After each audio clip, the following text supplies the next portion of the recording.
Jay, I thought it was a good thing this morning, don't you? What's that? That was a good deal this morning. Yeah. I thought it was a good crowd. How many people do you think was about? Bigger turnout than I thought. John will be here. They had You to want to be get a text? Yeah, he thinks. what, a 10 table? 8 table? Possibly. I think it kind of depended. It looked like 8 to me, but I might be wrong. I didn't do that kind of a. But I'm thinking about 40 people or so. At least. Maybe 50. I think it's over 50. Yeah. John will be here, Jerry. Oh, John will not be here. Oh, thank you. Okay, so when we get Joanne seated, we'll get He started. texted me. Okay. Now I realize he's got some commitments he has to attend to.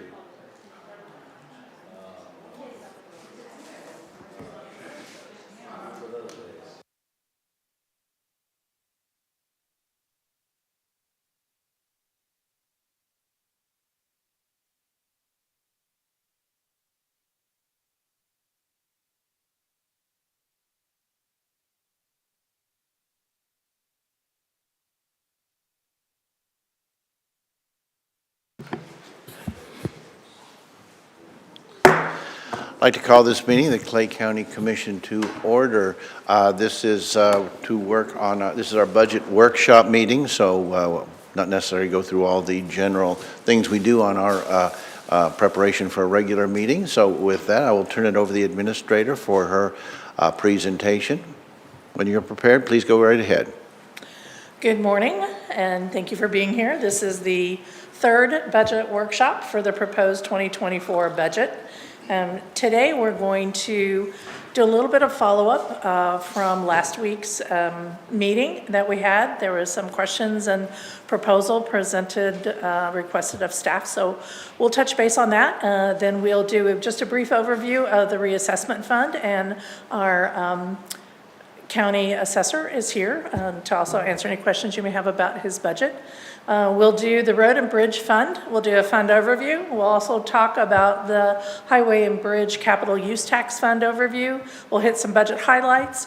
We'll spend a lot of time on the street maintenance program. And then we'll talk about the 5-year capital improvement program. Okay. So with that, we'll just go ahead and get started. So the first item I want to talk about is that came out of last week's meeting when we were talking about personnel, and in the proposed budget is a 4% cost of living adjustment for all non-sworn employees across the organization. And then certainly we have in the sheriff's office budget increase for starting salary of deputies to $55,000, and also each sworn officer getting a $5,000 increase to address any compression issues. And so at last week's meeting, you asked staff about possibly looking at how we could fund an additional 1% cost of living adjustment, which on a countywide basis, all funds, that is a total of about $370,855. So we put together for you a proposal on how we believe that can be funded in the proposed budget. So if you bear with me, I'll walk you through the scenario here. So in the box is the general fund transfer. And so the first column under current is what is in the current proposed budget that we would transfer out of the general fund to the law enforcement fund as needed, $10.1 million, to the emergency communications, our 911 fund, $966,686 as needed. And as you recall, we talked about this is a transition year. So in the 911 fund, we had not programmed any revenue to come in from the new device fee. We know we're going to get revenue coming in. We'll start seeing that revenue in June, but because we're uncertain how much that will be per month or for the year, we took a very conservative approach and didn't basically fund any revenue coming in. Then we have our statutory requirements for the prosecutor's office, the tax collector, and the collector's TMF. So total in the budget now is $11.6 million to be transferred from the general fund to all those other funds.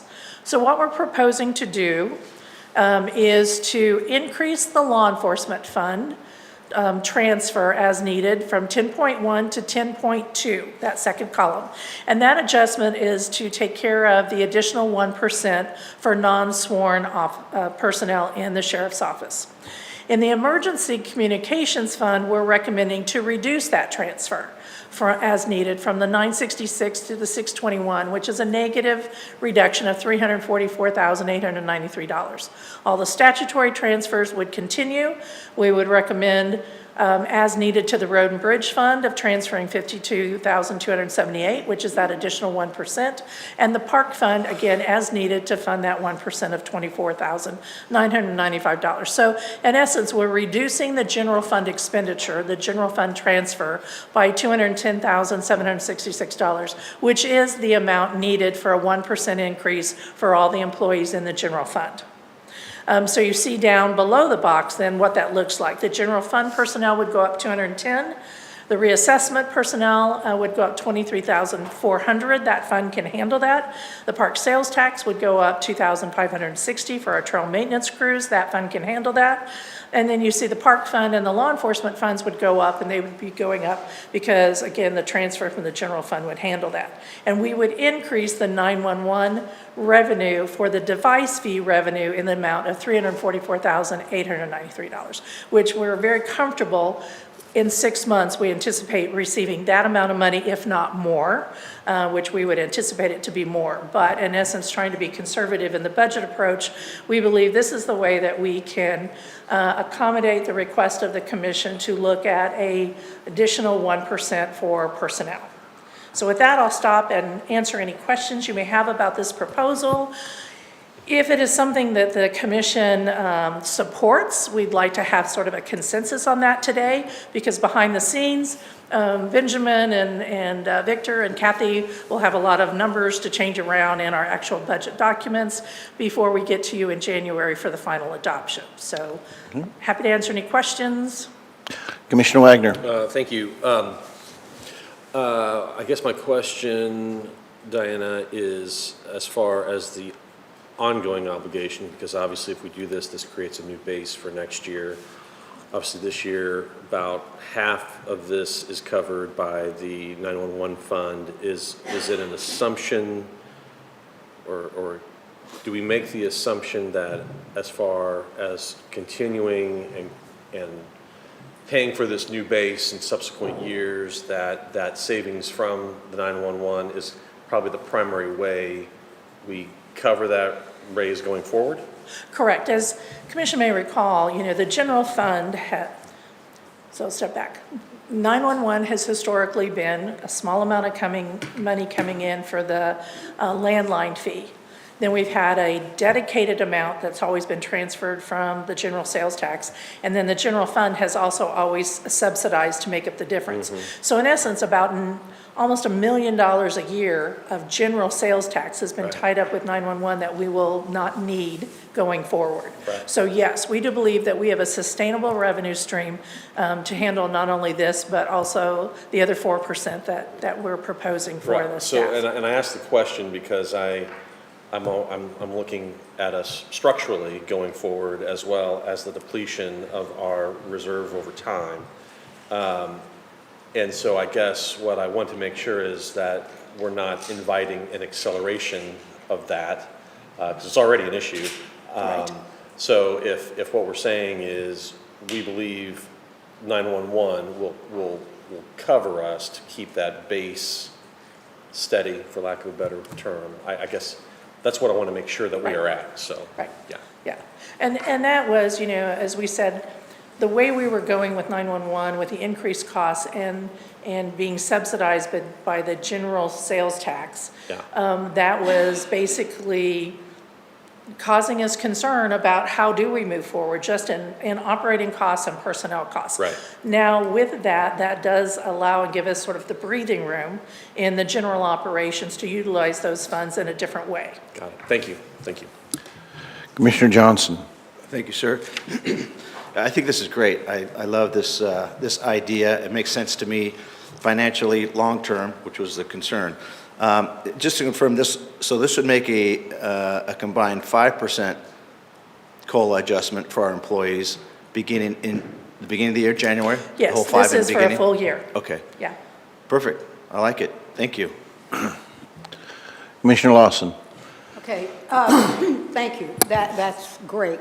Anything we can get them, that's an increase until we can look at this more in-depth and come up with maybe a better plan to give them more money. But this is going to, at least I think it'll let them see that we do care and that, you know, we want to see them start working towards a livable wage. So with the 911, that is going to help reduce the law enforcement budget because now the dispatch staff, the dispatch needs are all going to be coming out of that 911, correct?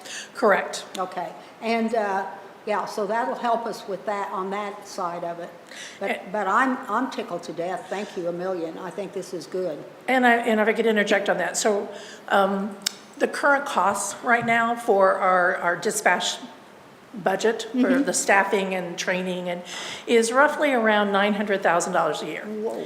And so that cost will come out of the sheriff's office and go into the 911 fund as an operating budget out of there.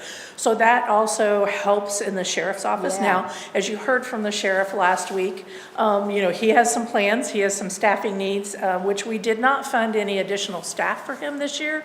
He did request it. We talked about it and said, you know, let's talk about that when the 911 device comes in, how much, you know, again, we're sort of in this transition year. So I would anticipate in the 25 budget, if not even at the end of this year, we're sitting down with the sheriff talking about what are the needs in the detention facility, how much of this savings could go for that. And remember, the general fund, that first number up there, we have the law enforcement fund is funded through its dedicated revenue, its sales tax. We also dedicate a direct amount that goes to law enforcement from the general sales tax. And then we also have this additional transfer from the general fund as needed. So to Commissioner Lawson's point, as that all happens, this number coming out of the general fund to balance their budget may not be as great. But we, on paper, to ensure that we budget for it, if we need it, that's why it's there. But if law enforcement doesn't need the full 10.2 million, it will stay in the general fund. And again, as we get a better handle on how this operation goes forward, you know, we'll be able to fine tune those numbers. Yeah. Well, and you know, on the other side of the coin, then we'll see all that money that today, yearly, we're putting into 911, that'll all go to the general fund, right? And I'm telling you, I think about our family, all the people in the family that have cell phones and more than one, and I can't believe that we aren't going to see a fair amount of money coming in from that. The difficulty, and I'm with you, when, you know, how quickly. Yeah, Sooner. again, this is a transition year for us, and I do think, all the vendors have the best intention, but it may take them a while to change their computer system to build their individual. So we anticipate it, you know, we really probably won't be seeing the full strength of that until 2025, or excuse me, yeah, probably 2025, because it starts next year. But again, I want to remind, for those listening, you know, the intent of that is, number one, the first thing we have to do is pay our expenses to Mark for the regional 911, and then our dispatching, and then the big component of that is also making sure that we have up-to-date technology in Clay County for our sheriff's department and our PSAPs. And I think the sheriff has talked about some of the great technology that's coming down the pike that will be an upgrade, and with that comes a cost. But, you know, right now, if you're on your cell phone and you dial 911, they can kind of pinpoint you, but the new software will say, you know, I'm in this building and I'm on the 7th floor, right? And so that will help our first responders be more efficient and get to the individual in need a lot quicker. But that takes technology upgrade that's in the works, and down at Mark is talking about that, so. And then from your lips to mine and God's ears, that fund that comes in for 911, it's in its own little box. It is truly restricted. It's in its own fund, just like, you know, we have funds that come in that are restricted in how they can be used. Like the law enforcement sales tax must go into the law enforcement fund and must be used there. And so this 911 will be the same. We are creating, it has its own fund. It has that's how we operate it now. But that's where that revenue will go, and the expenses in that fund will meet the criteria for the 911. And if someone wants to spend money out of that, does it come before the commission to say, we're transferring these funds from here to here? Well, it'll happen just like anything does, right? So when we do the budgets going forward, typically, we've not highlighted the 911 fund budget because it's pretty much Right. paying Mark, right? It will be different going forward. We'll now have personnel costs, we'll have capital costs, so you will see it more like you've been seeing the funds during these workshops. We'll show you how the revenue comes in, and if there is a transfer out, I find that very unlikely, but, you would see that, just like you see transfers now. So that would take commission approval, or transfers into it. Thank you. Commissioner Withington. I just want to make sure I'm understanding. So we're gonna increase starting salary for sworn officers to 55, right? And then every existing officer will get a $5,000 raise? Correct. Now, is this 1% COLA, is this for non-sworn and sworn, or is it for everybody? It is just, this 1% is for non-sworn. Okay. Right, so the sworn officers, we looked at the sort of the existing highest paid, I think as Commissioner Johnson mentioned, if they're making $100,000 a year, a $5,000 increase is basically a 5%. Yeah. Right, but if they're lower officers that we have, they'll get that 5,000, and that could be anywhere from a 10% increase, to a 5% increase, just depending on what their current salary is. And that goes into effect in January? Yes. Okay, and then this would go into effect also in January? Yes. All right, I'm in favor of this, I just. Okay. Yeah.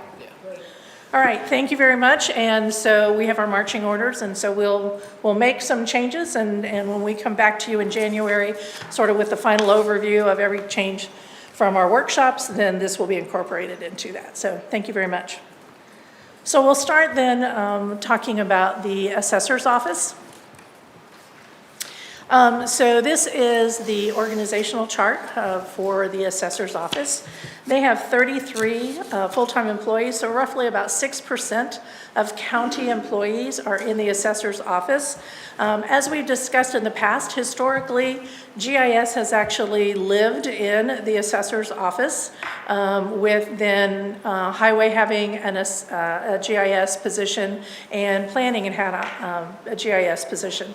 As we've talked about, we've now created a county-wide GIS department that is in the general fund. But you also see here we sort of have a dotted line to GIS and mapping because they're critical for the assessor's operation. And so as we said, we've got an embedded GIS person in highway, even though they're part of the GIS department. Same thing embedded in planning.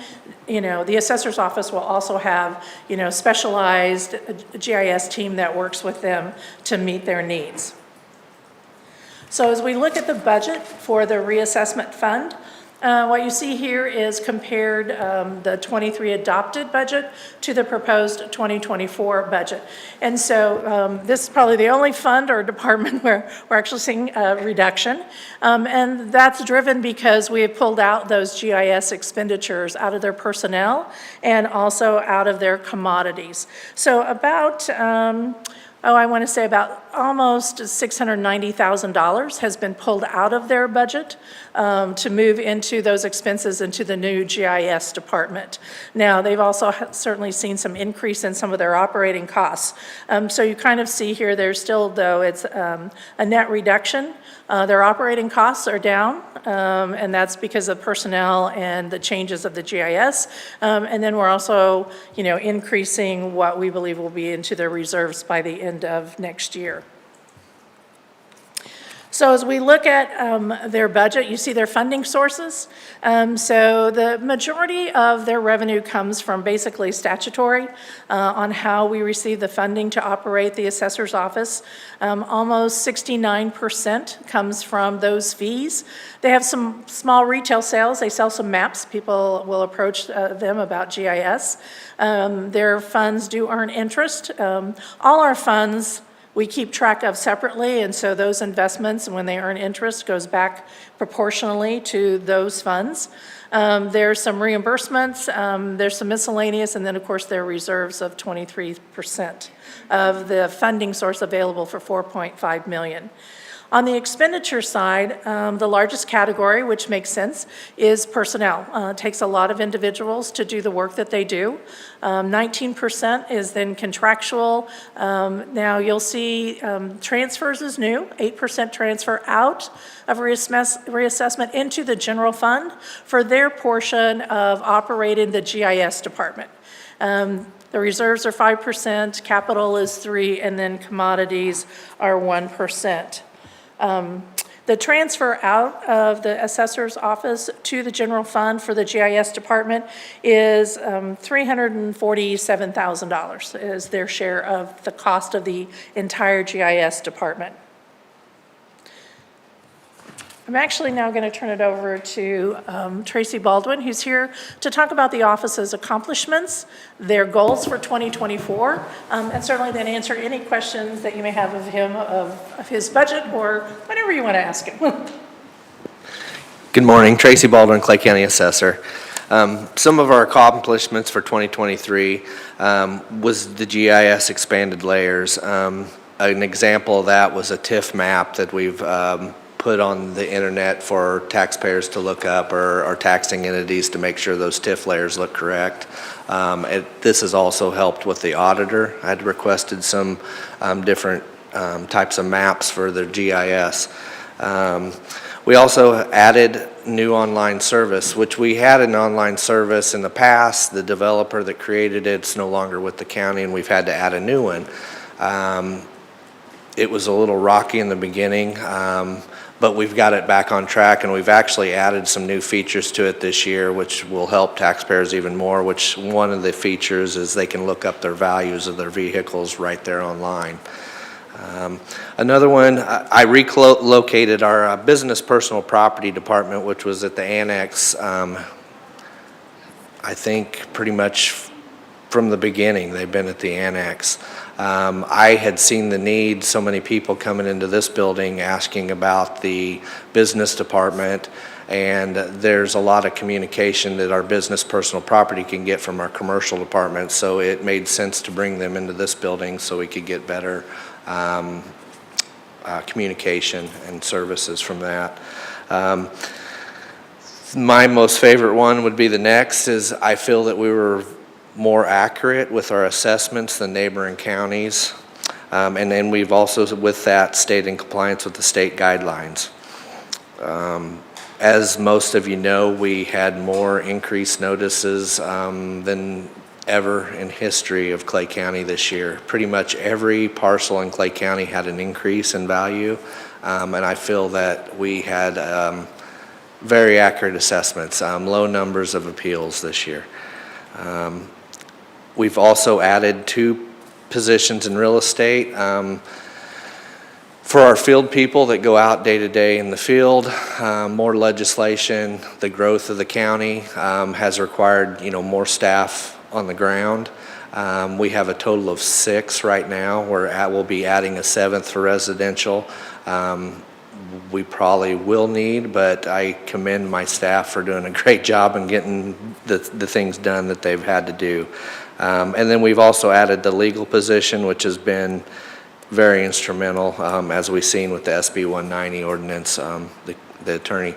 My position on that legal position was very rarely do you find an attorney that knows what we do based off of collecting taxes or assessments. So it was instrumental to add an attorney in our office for that, especially with increased state tax commission appeals and BOE appeals. I've also replaced all the computers, all the towers with laptops, just for easy mobility of working from home and things like that. And then we've remodeled and updated the entire department, more modern, fresh, clean appearance. For goals for 2024, the GIS has been a big driver of something that has been very important. We've worked with all the other offices to get this done, and this is going to be huge for our citizens of the county. It's going to offer many more services. Other departments will be able to add a lot of things. We've also, the state statute for values on personal property, they have to be looked up through the J.D. Powers Associates. Historically, we were getting this information from the Assessors Association at a discounted rate. J.D. Powers actually changed the process, and they are making each county buy a membership to them. So we went from paying about $900 for values and services to $40,000. So that was a big increase for that. We had it installed last week, and it actually so far has saved us because we had a data entry department that will no longer be needed. So the 2 employees in that data entry department will be moved into other areas to help better service for taxpayers. Another big focus that I have is staff development, which is any training, any new staff that comes in. We are requiring them to take a few of the first basic courses just for better understanding of what we do. And then I'm going to touch the additional staffing in the future. We are the 4th fastest growing county, so that's always been an issue for us. Our parcel count has, gradually increased through the years, so with that, we need more staff out there getting data collected.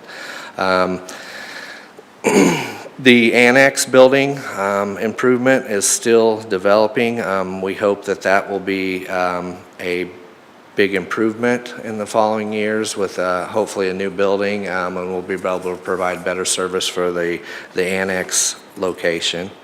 And then update and improve technology, that's pretty much always ongoing, and the cost for some of the data that we have, everybody pretty much knows they're going up all the time. Another big thing that I'm very excited and proud about is we've added county vehicles for our field people, mainly for the appearance in the field. The last few years we've had more people become more angry, threatening with our field staff. In the past, they've drove their personal vehicles, so we do have signs that go on the side of those vehicles, but to have a county vehicle, they're all the same color, they'll have a county logo, they'll have county license plates, and there'll be no mistaking the assessor's office on their property. So that's my biggest thing with that is the professionalism and appearance of the county. We have had to do some budget changes, which I will point out, we had a local field mileage that we'll be dividing into 3 different budget items, and we'll be dividing that up appropriately. We won't see the full effect of how that's going to affect our budget probably until next year, and once we get to seeing how much these cars need maintenance and things, but that's a big improvement for us. So, and that's, I'll open it up to any questions. Commissioner Wagner. Thank you, and thank you for the presentation, Mr. Assessor. Couple questions, and your local field mileage explanation got into one of them for me. But as I look at the budget, I'll note that contractual services, at least compared to the 2022 actuals, and for that matter, our expenditures for this year is quite a big jump. And I notice 2 of the areas where it jumps significantly is under the accounting and consulting service line item and the service and maintenance agreement line items. In the case of the service and maintenance agreement, it basically is more than double what the 2022 actuals were. So I'm just trying to understand why the jumps in those 2 areas.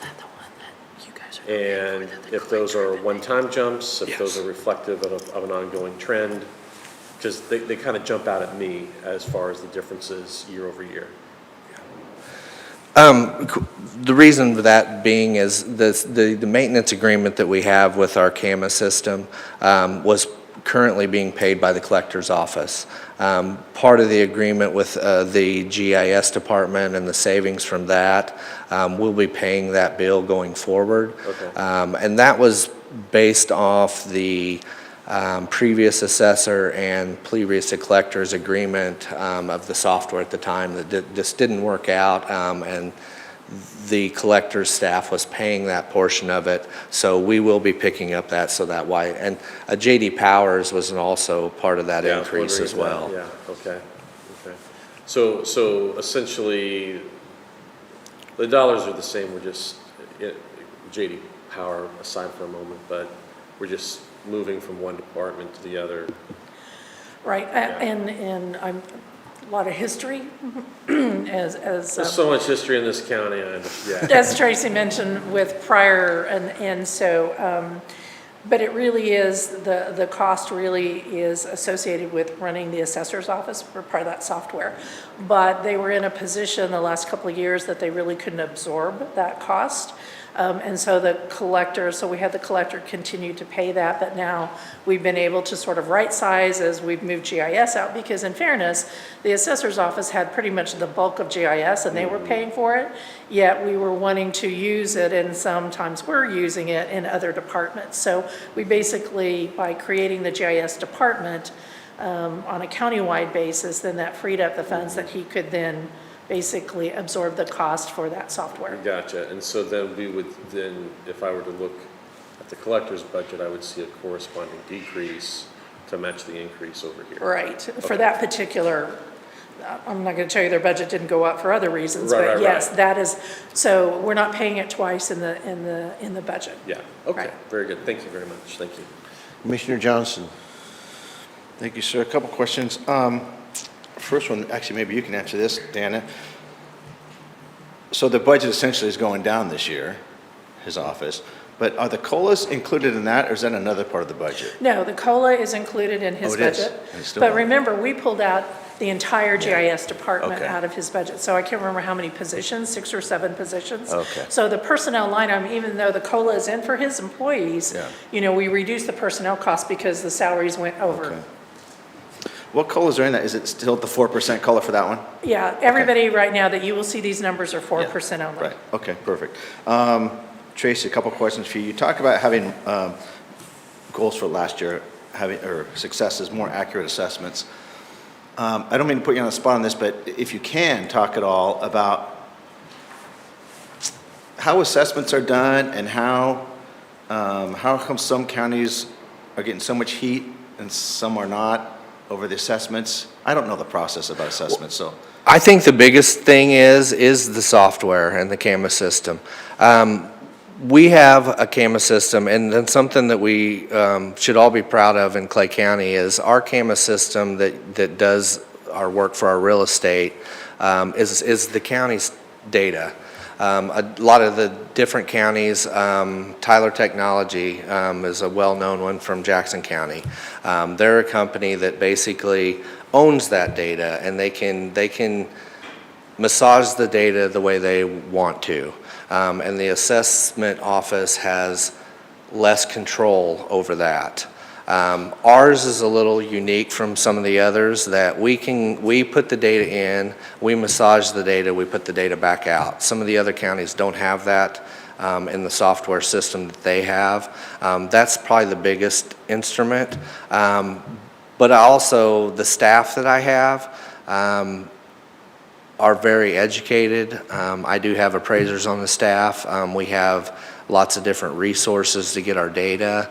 And we have, you know, a staff, commercial and residential. I think we have about 6 and 3, about 9 to 10 people pretty much every day of the week out there taking pictures, measuring, reviewing properties. I would like to say that we've worked harder than most, but I think most of it boils down to the software system and what you can do with it. Okay, and then how do I explain to some people that when it comes to assessments, There's some people that have some pretty big increases and some people that don't. I have an example of one guy that had a pretty big increase this year, over 15%. Nothing changed as far as the value of the house, nothing changed as far as, no additions, nothing like that. And so we look back at the last 5 years. Actually, I'm going to throw out some numbers here of how much his assessments have gone up for the last 5 years. In 2019, it went up $340, a little over $340. In 2020 went up a little over $37, 21, $83, 22, $126, and 23, $1,121.66 increase, over 15%. Well, nothing changed on the house. What Are you looking at, are those numbers their tax bills, the tax amounts? Yeah. First of all, we'd want to look at their value. The assessor's office just puts a value on, so your taxes could change based off the levies. So there could be some driver of that in the tax amounts. The assessments, as I've said, we have about 100,000 parcels. There are 98,836 parcels to be exact, I believe. And we have about 7 to 9 people going out in the field. So we do our best to keep up with it, but there's no perfect way to make sure everybody's at their exact market value.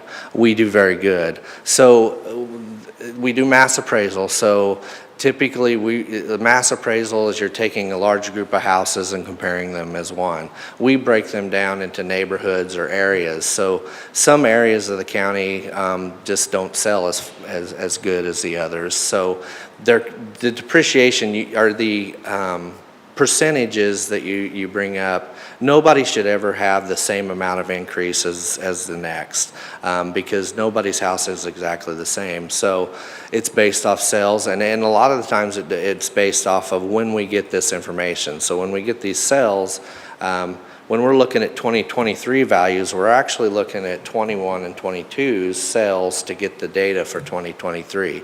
So when we look forward into some of those, it's a time issue. So if some of them don't get sold until late of 2022, that might not go into that data.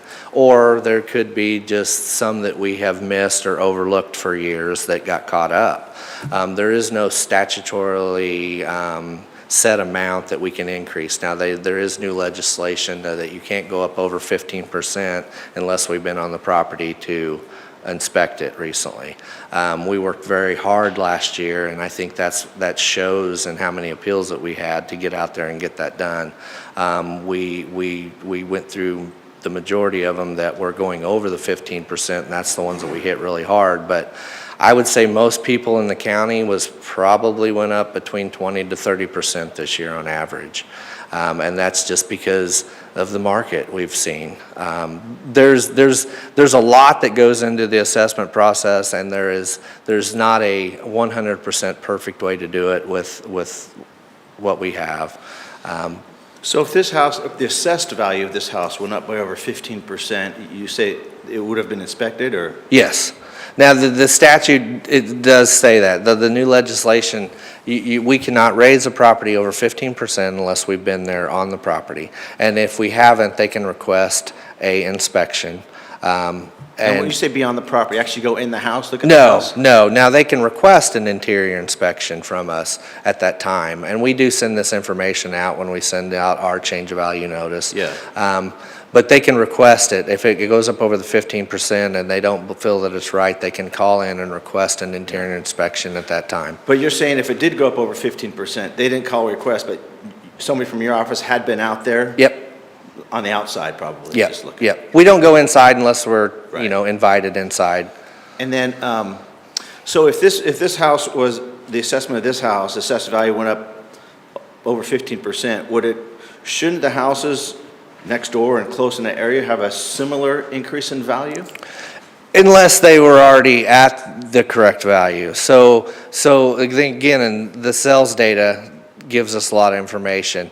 The other houses could have already been reassessed. This house could have been sold. But no, to answer your question real quickly, that nobody should have the same increase as the next. If there's a large jump like that, they could have been just undervalued, and we've reviewed that area because it was a 15% zone that we looked at or something. Okay. Okay, and then the last But question. if you do, real quick, if you do have anybody that reaches out to any of the commissioners, feel free to send them our way. I Yeah. mean, we try to help, and we want to help everybody. It's just, if we can or not, and. I'm going to send them your way. The last thing, personal property taxes, do you know at the state level, what's going on with that? I keep hearing rumors about how there's talk about getting rid of personal property taxes. They've tried it many different ways. Last year, I believe it was Mr. Eigel that had something to do away with personal property. Personal property, a lot of other states don't have it, but there's other places that you're probably paying that to make up for that difference. The things that I've heard about personal property, to get rid of it, they've come up with different ways. You could pay an extra fee at the License Bureau when you do this or whatever, but there's always going to be a leftover amount. That leftover amount, I keep hearing that it's just going to go to the real estate side. I've not been a big fan of that. I would be for something to get rid of personal property, but I am not a big fan of pushing it onto the homeowners. The homeowners, for years, have picked up the slack, and there should be a better way to accomplish that. And, personal property, I don't like paying it no more than the next, but it is really one of the most fair taxes we have because you're taxed on what you own, and every dime of that money goes right back in the community. Actually, I have one more question. Are you familiar with a lawsuit that was recently filed? Let's see if I can find it. I think it was in Washington. It actually has to do with a business. It's taxes on their business, but their argument they're making in court, and this apparently is going to make it to the Supreme Court, is, hey, how can you tax me on something on income I haven't made? And this is about a business, but if they win this could apply to real estate as well. In other words, we also got assessed on our real estate. We're paying more now this year than we did last year, but we didn't get a dime more in money. Maybe when we sell the house, but then of course you have tax you pay on top of that, capital gains, that kind of stuff. But the argument is, hey, you know what? We're not getting any income, so how can you tax us? It's almost like I use the analogy, tax on someone for groceries that they're going to pay for in 5 years from now. We're going to tax them today. Well, they haven't bought the groceries yet, so why are we taxing them today? And the same concept is, hey, how are we taxing someone on our income if we don't on our property value if we don't have any income coming in from that? Have you heard anything about this? I actually had a discussion this morning with our attorney about this, and this is more based off of federal income tax, and then when you go into the state, they have property taxes, which would not. It's a different law as a state law compared to a federal law, so it shouldn't have any effect on state personal property Wouldn't touch taxes. it. Yeah. Okay. When reading through it briefly, just at first blush, the argument looked like it could apply to both. Yeah. But because that could change everything. Yeah. And the last thing I just want to say is SB 190. I'm so glad that we passed what we did. Particularly looking at these property values. We see some of these other taxing jurisdictions come in and are worried about the reduction, because of SB 190. When I see this property tax bill go up over $1,100 this year alone, an additional $1,100, by the way, over $900 that goes to the school, a $900 increase in taxes are going to go straight to the school just from one house. And that continues even for those who are under 62, even with SB 1. To say that there's going to be a reduction in taxes, someone's going to be hurt because of SB 190 is just crazy to me. It's crazy. The amount of taxes that we pay on these property taxes is just, I think it's up there. But to see an $1,100 increase, and I'll come talk to you about that later, but to see an $1,100 increase over 1 year, that's huge for some people. That's a big tax increase. But anyways, I appreciate what you're doing, Tracy, and I appreciate your presentation today. Thanks. Commissioner Lawson. Well, he had asked one of my questions, but I just got to say that blows my mind when you think about it. So, as an example, we live, out in the rural area, but 2 farms down, their property sold late last year for $1 million for that. It was a house, 30 acres, you know, nice house, nothing big and fancy. That, my little shack, that doesn't have any impact on our property then, does it? I mean, if you got, there's a guy in between us that his house went for 600,000 and about the same time. So then how does that impact the value on my property and my, well, not my value, but my taxes? Well, it definitely could. I mean, without looking at it closer, I can't say that it wouldn't have any effect, but it definitely could if it's a similar area, type house, that type of thing. And this might be something to answer both Commissioner Johnson and your question, was we also have agriculture values in Clay County. So you could have two homes that somebody is comparing and saying, my tax bill is this and my neighbor's is this, but your neighbor has 50 acres in ag value. Well, you're discounted from the state of Missouri, so they would be paying less taxes on maybe a larger, nicer place because of the ag value. So that will take into effect too. Like your property that you're talking about, $1 million, if it was just there, a small house and excess land, most likely the value in our system would be very low, possibly just a couple $100,000 on that. But it would sell for $1 million. And in that case, that wouldn't take an effect overall in that, because that is an ag value, but those do get looked at. So I can't 100% say that it wouldn't have an effect on your.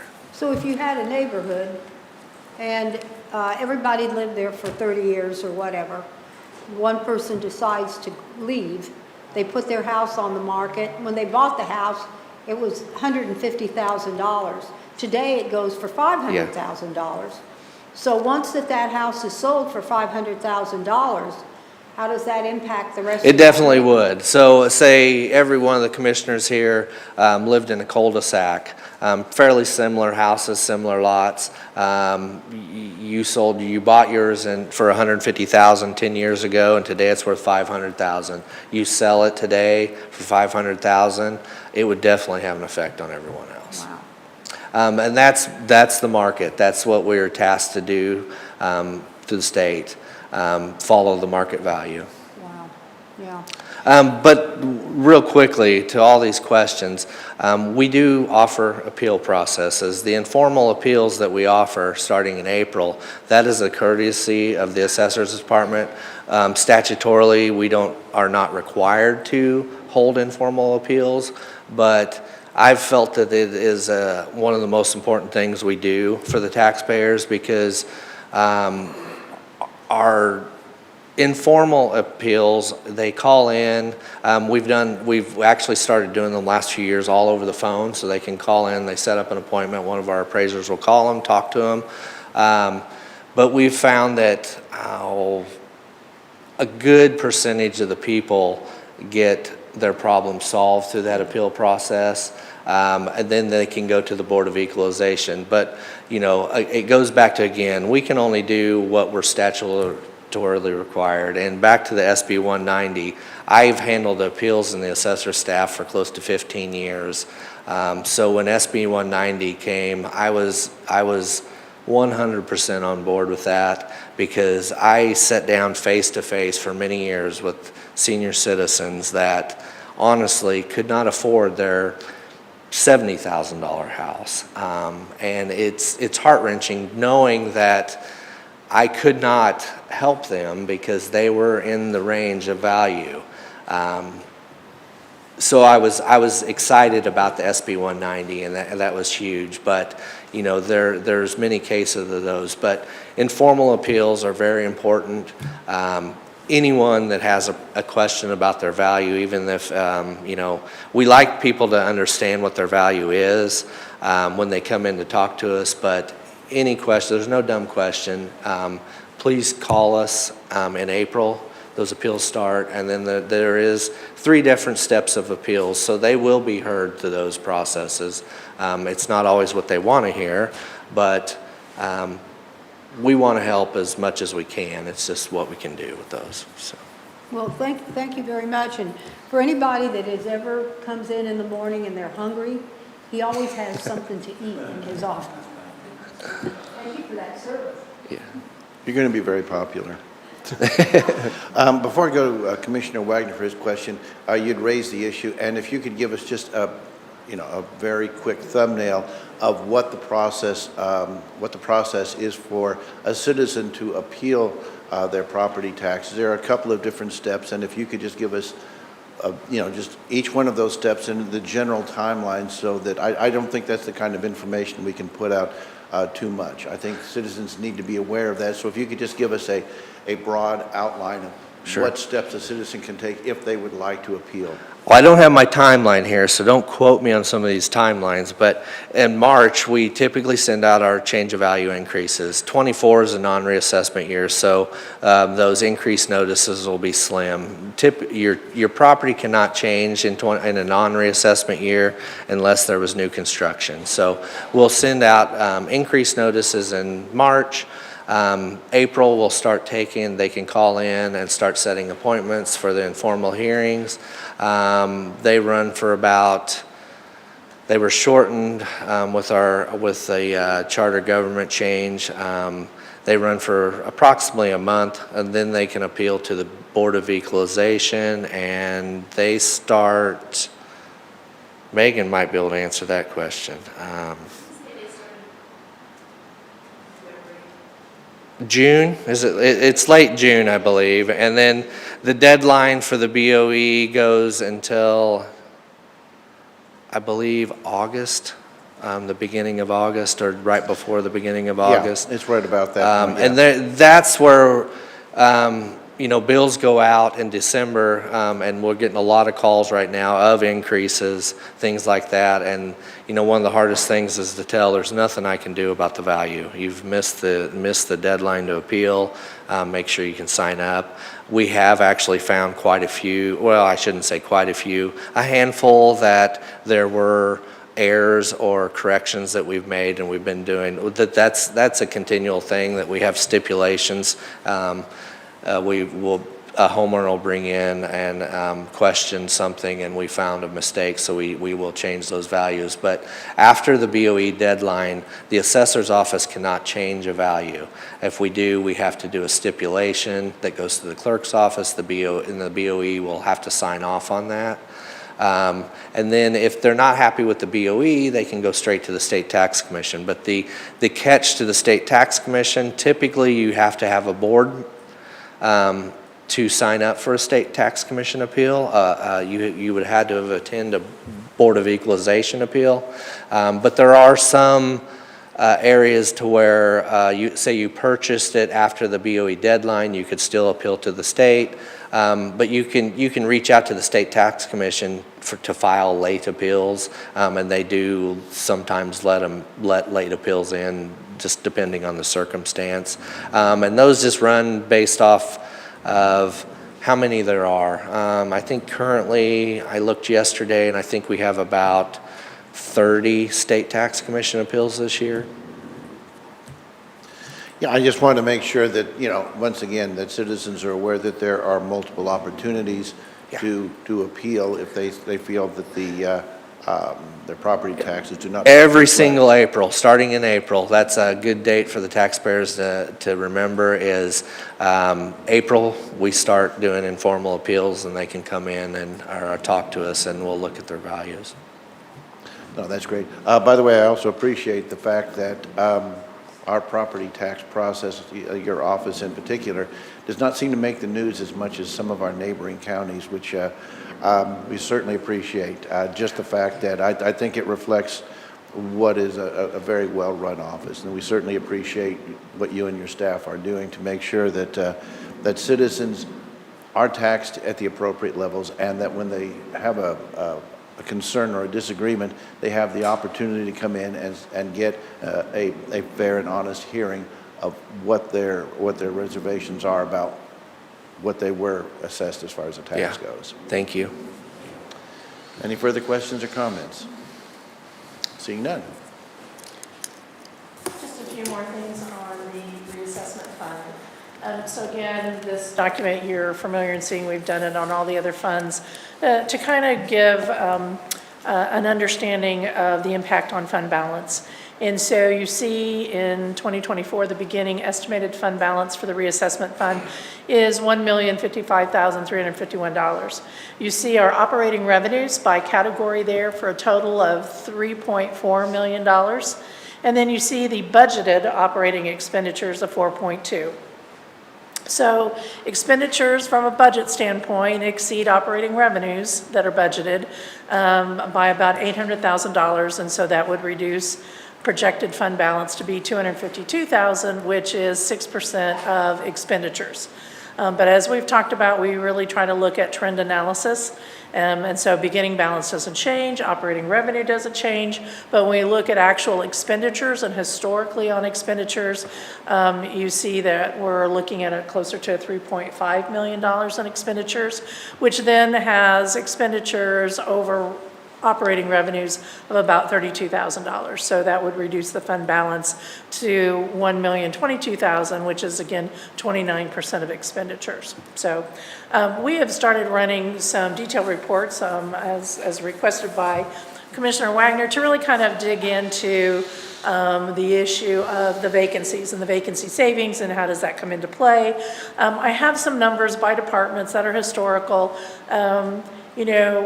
But I will say they need more vetting, right? So some of the numbers don't make sense to me. That's just been generated from a report. So we need to do a little bit more of a deeper dive. So because I don't know if that savings is really in wages or is it in the benefits category, and do we need to look at how we're budgeting benefits for a position? So we need to do a much deeper dive, and that is in the works. So I appreciate that. You're welcome. So. And we also look at forecasting, right? As we always say, and I appreciate the earlier questions about looking for the 1% COLA and how is that sustainable? Because all our budget decisions are not just about today, they're not about this week, they're not about this fiscal year or next fiscal year. What is the ongoing impact and how can we be sustainable in meeting the needs of our citizens? So what you have here is projected revenues, expenditures, and fund balance for the reassessment fund. Again, using the same assumptions that we use across the board, just for simplistic revenues. The fees about 2.5 would go up, interest income about 1, miscellaneous, and then of course you see expenditures, right? Wages and benefits 3%, healthcare 7%. Contractual and commodities 3%. Well, the revenue percentages are much lower than the expenditures, right? And so you kind of see that in the trend lines where our expenditures, are slightly above our projected revenues, which is why you see that fund balance go down a little bit. Now, these are all assumptions, and these are things that we continue to look at and monitor on an ongoing basis, but it kind of gives us a visual of, what we project for the reassessment fund. So with that, I would stand to answer any questions that the commission may have about the reassessment fund and the proposed budget for 2024. And again, remind that when we come back to you in January, the numbers will be slightly different because the 1% is not in here at all in any of these numbers, but the 4% is. Questions or comments from the commission? I see none. One thing that occurs to me is, and this is more of almost not necessarily a rhetorical point, but that is we are on track to be more dependent on our sales tax as opposed to property taxes. That raises some concerns in my mind because seems to be, in my mind, a greater potential for volatility among, as far as sales tax goes, because people can, in fact, pull back spending, they can increase spending. While that is a concern, I don't know that it really is something that we can particularly address. It's just more of an observation that it's a little bit, we appreciate certainly the projections, but that is something that makes that process a bit more difficult for you, and we certainly appreciate what you're doing. Well, these are projections based on assumptions, but looking at the economic environment on a continual basis throughout the year is very important to us because, again, our main revenue stream for almost all our funds are sales tax. And so watching the economic conditions and, sometimes putting things in place, which means, freezing projects, freezing capital, freezing vacancies. All those things are looked at should the economy have an impact us, not only on the current budget year that we're working on, but then what does that change us in our forecasts also? So budget is not one of those things that it's one and done, adopted, and you never look at it again, right? It is an ongoing review of our revenues and expenditures every month, sometimes weekly, depending on what's going on in the economy, so. Well, we appreciate your efforts to, give us the most accurate numbers possible for us to make our decisions on. I Well, see. I want to thank the assessor for joining us this Okay. morning and answering questions. And we will now go to the Road and Bridge Fund. So I would ask the commission, is there an interest in taking a very quick break before? Okay, go ahead and press your mic, Commissioner. Commissioner Withington. I have to leave at noon. Is there any way we can do the 5-year road plan first? You don't want to hear from me first? Yeah, we can actually do that. So if we could take a quick break, we can flip presentations. Because I will say, just so you know, Terry's done a great job, lots of really great information on the street maintenance program, and it is about an hour presentation. Yeah. Yeah, okay. So we can switch if you give us about 5 minutes. Okay. And then we'll come back to this, okay? Thank We'll stand at ease for 5 minutes and then reconvene and get started along those lines. Thank you.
like to bring us back into order to continue our budget meeting.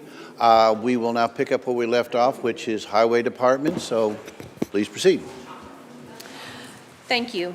We really appreciate the opportunity to talk to you all today about the county road system and our proposal for resurfacing and preserving Could roads. you speak a little bit more into your microphone there? Thank you.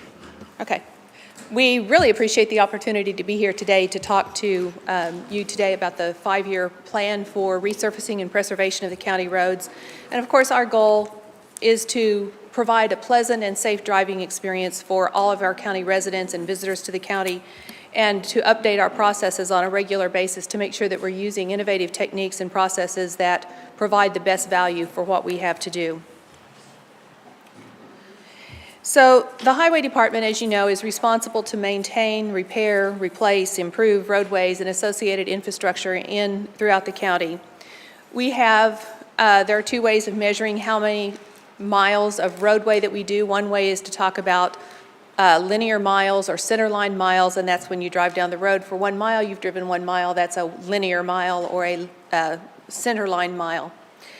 When we talk about the repairs and the types of maintenance that we need to do, we have to maintain both lanes. And so generally when we talk about how we maintain, or miles when we maintain, we talk about lane miles, which is the number of linear miles times the number of lanes on the road.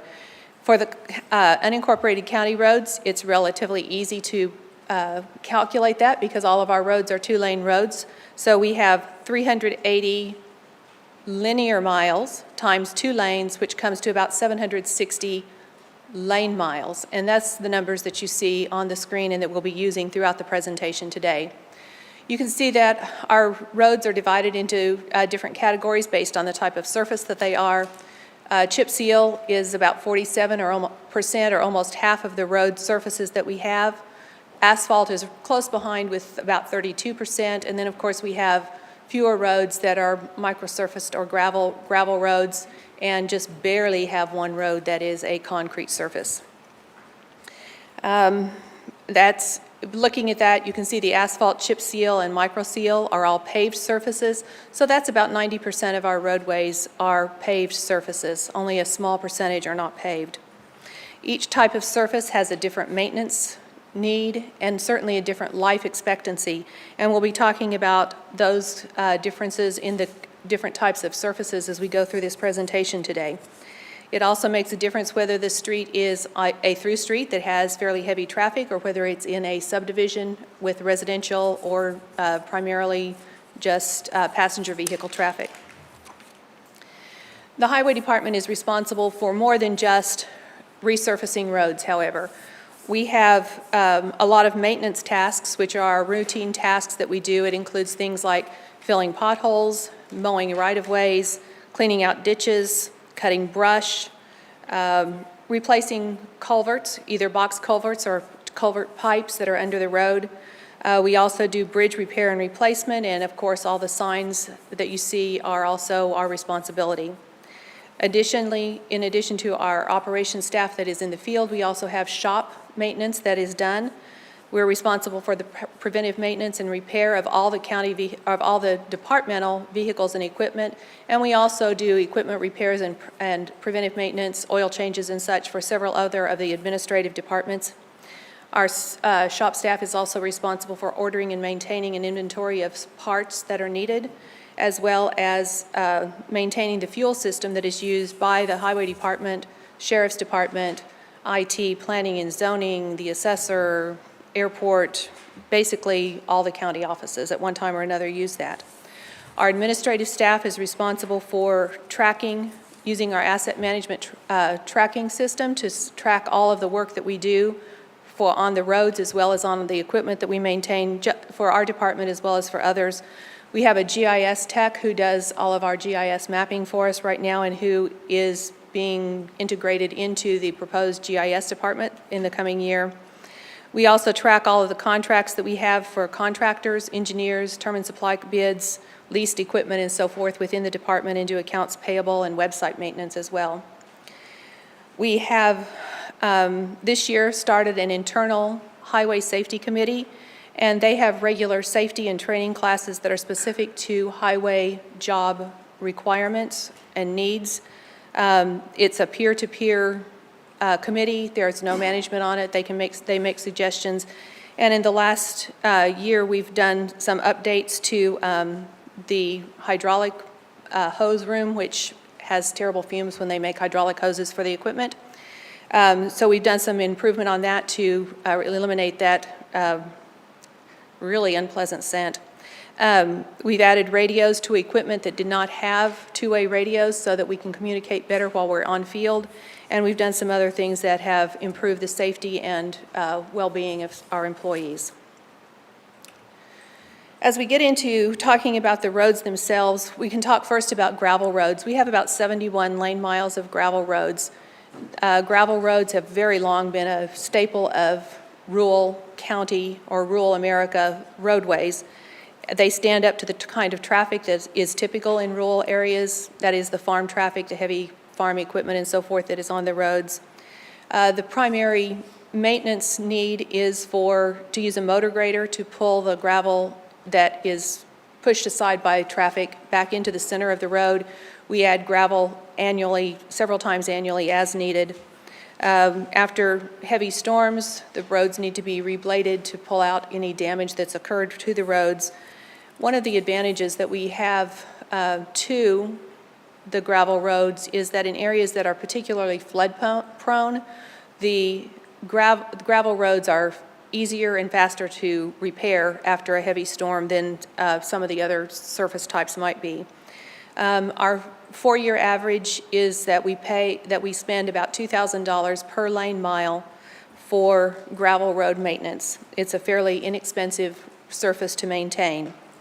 One of the most common complaints that we get from residents about the gravel roads is the dust that is generated by traffic on the roads. In the past, one of the things that we do is that we have tried to use for dust control is to add primer oil, which we use in chip seal, to the gravel surface. It doesn't create a different surface, it just holds the dust down. And that lasts for a couple of months, depending on the weather and on traffic on the gravel road. It can be done entirely by highway department staff. It's relatively inexpensive, but it's not a very long-term solution. It does frequently get us through the driest weather in the county when the roads are at their dustiest. In the coming year, we plan to look at a couple of different ways that we may be able to control dust in a better, more efficient way on gravel roads. One way is to use a product that is either calcium chloride or magnesium chloride that is mixed with water and sprayed on the roads. To do that, the county will first of all blade the road and make it smooth, get rid of any potholes or damage that's on the road, and in addition, and then the vendor will come in with a huge tanker with a spray bar on the back and spray the road. The problem that we see with, one of the primary problems that we see with this is that it's very temporary. As soon as the road has damage and we have to go back and use a motor grader to reblade the road, that surface treatment that was applied by the vendor goes away and the dust control is basically no longer usable or no longer active, so we have dust again. A second one is a product that we have recently started hearing about. It's been used for several years in other places, and we're still doing some research on whether or not it really stands up to the claims that it says. But this product is one that it's mixed with water. It's applied by county staff, so our only purchase is to actually purchase the product itself. Our county staff will use a reclaimer, which grinds up the road about 6 inches deep. We add some additional rock into that 6 inches. That would be like 1 inch gravel that we would add. Then the product is mixed with the rock and the reclaimed roadway, bladed, compacted, and left. And the product claim is that it provides a much denser surface and complete a road base that is active for several years. Both of the products that I've just discussed have about the same cost per lane mile from the vendor. One of them, the first product where we just have to blade the road and the vendor comes in and it lasts for a couple months, has a very minimal dollar value in terms of labor and equipment for the county to apply. The second one has a higher labor and equipment cost, but if it lasts for a much longer period of time, it's a better value. So we're still looking at how that will happen in the next year, and we'll let you know how that goes. Our gravel road maintenance costs for the last 4 years is shown on the screen. You can see it varies from year to year based on how many lane miles we are able to touch each year, to maintain each year. And which roads we maintain and how they're maintained is very dependent on weather. So the more storms we have, both winter as well as rainstorms that we have, the more often we are out on the road, the more it costs us each year. So you can see that the cost, it varies from year to year. And on average, we went back through these same 4 years, and we apply roughly about 100 tons of 1-inch gravel to each lane mile each year, on average. This year, we've completed maintenance on about 98% of our gravel roads year-to-date, and we are out blading and working on gravel roads again this week and next week, and so by the end of the year, I would expect that we will have touched all 71 lane miles. The chip seal roads, as we mentioned earlier, are our largest road surface. We have about 361 lane miles of chip seal surface. The life expectancy of a chip seal road is about 5 to 7 years, but that can vary pretty dramatically based on the traffic volume, the traffic load, which is the weight of the traffic that's on the road, weather conditions, and particularly how many freeze-thaw cycles we have throughout the year, because every time water gets down into the surface and freezes, the ice expands it and starts to stress the surface. The cost to resurface with chip seal as opposed to resurfacing with a 2-inch asphalt overlay chip seal is about 1/3 the cost of the overlay.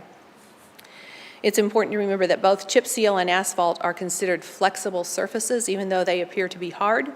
They do move every time traffic drives over the surface.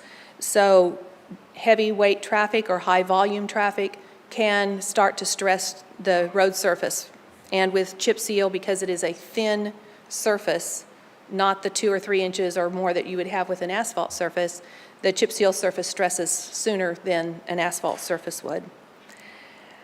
Chip seal is kind of an interesting surface because if it doesn't have enough traffic on it, it's the traffic going over it and flexing that surface keeps the road oils active and keeps the road rock in place that form the surface. So too little traffic causes the oil to gradually sink into the base and go and away from the surface so that the surface is damaged. On the other hand, too much traffic or too much heavy traffic can also damage the surface and stress it prematurely. So we say that chip seal is probably an ideal surface for roads that are somewhere in what for the county is a mid-volume traffic range, which would be somewhere between about 150 to 350 ADT, which is the average daily traffic. And that would be based on an average daily traffic has a counter that goes, we put a counter out, we measure how many vehicles go past that point for a specific period of time, usually 2 days or more, and then divide it by however many days the counter was out there, and that gives us the average daily traffic. For chip seal roads, as I said, they are a thin layer of asphalt, oils, and rock. The actual life expectancy of the chip seal surface will vary depending on the factors that we've already named. In the traditional method that we use to chip seal roads is to first of all go in and reclaim the damaged surface. And that's, the reclaimer is shown in the photo on the left. It grinds up the road surface anywhere from 4 to 6 inches, maybe 8 inches deep at the most, depending on how deep the damage goes. It turns it into what is basically a gravel road. We add some additional rock and grind that in along with the reclaim that's being done. We use a compactor to compact what has been reclaimed, use a motor grader to blade it out so the surface is smooth, and then let it sit and further compact with traffic and weather for several weeks before we put on the new chip seal surface. When we put on the chip seal surface, we first of all go put a primer coat of oil down, which will, it acts as what it is. It's a primer. It prepares the surface or the gravel road surface to accept the paved surface. And that has to cure usually for about 24 hours. And then we come back in and put the seal coat of oil on, followed immediately by chip gravel, which is just small, very small gravel. And then that is compacted into the road surface. And when we're finished, we have a paved surface road that is smooth and ready to go. And that is the traditional way that we prepare roads and do chip seal. This year, we looked at a couple of different ways and tried a couple of different techniques that we think may save time and money in the long run and be more efficient for us to use. One of the ways that we did was, rather than going to a full reclaim on the chip seal roads, we used a motor grader with what's called a Sandvik blade. It's, rather than having a flat bottom on the blade that grades the roads, it has fingers that cut slightly into the surface, and the operator has some control over how deep to go. But we ask them just to take off the very top surface of that, then we compact it again and chip seal over it using the same chip seal method. And then the final way that we looked at this year was, rather than doing any type of Sandvik or reclaim on the roads, we simply went in and filled the potholes, covered over the deteriorated areas with patch, compacted that, and then chip sealed over it. And of this, we chip sealed about 72 lane miles this year. And of those, we had about 22 miles that we did with the traditional reclaim method, about 22 miles that we used the motor grader with the Sandvik blade on, and about 27 miles that we used the just patch and then chip seal over. So far, we don't see a lot of difference in the outcome of those roads. There are a few differences that we're starting to see, but really the proof will be next spring when we do the road, when we look at the road, do the road inspections again in the spring and see how each of those surfaces held up. So in the meantime, we will be going back and looking at those throughout the winter, see what they look like, but the test will come next spring and then in the subsequent years after that too, to see if any of those surfaces hold up longer or better than any of the others, and that will inform some of what we do for prep in the coming years. The next surface type that we want to talk about is the asphalt roads. Asphalt surfacing is the most durable of the methods that we have, and it is probably the one that most people are familiar with, especially those who live in the cities, because that's what most of the roads in the cities are asphalt streets. We have about 246 lane miles of asphalt streets, and their life expectancy from the time the asphalt is first laid until it is completely gone, if nothing is done to it in the meantime to preserve it or to repair it, is usually about 20 years. The life expectancy on subdivision roads can be longer than that because there are much lighter traffic loads, so it's not unusual to get more like to expect more like a 25-year life cycle from the time it's laid until the time it's completely destroyed in the subdivisions. As we're looking at what roads we want to asphalt versus put chip seal on, cost is an important consideration for that, as well as the traffic volumes, because of the expense of putting in asphalt. It's about 3 times more expensive to lay just 2 inches of asphalt than it is to put down a chip seal surface. So with an asphalt resurfacing, there are a couple things that can be done. In some cases, we can simply take the existing roadway, put another 2 inches of asphalt over it, compact the asphalt, and we have a new road. In other cases, because of the thickness of the asphalt that's already in place, or because we are in a subdivision with concrete curb and gutters, it's necessary, first of all, to take a milling machine and cut off the top, usually 2 inches of the roadway, then come in and put another 2 inches back on.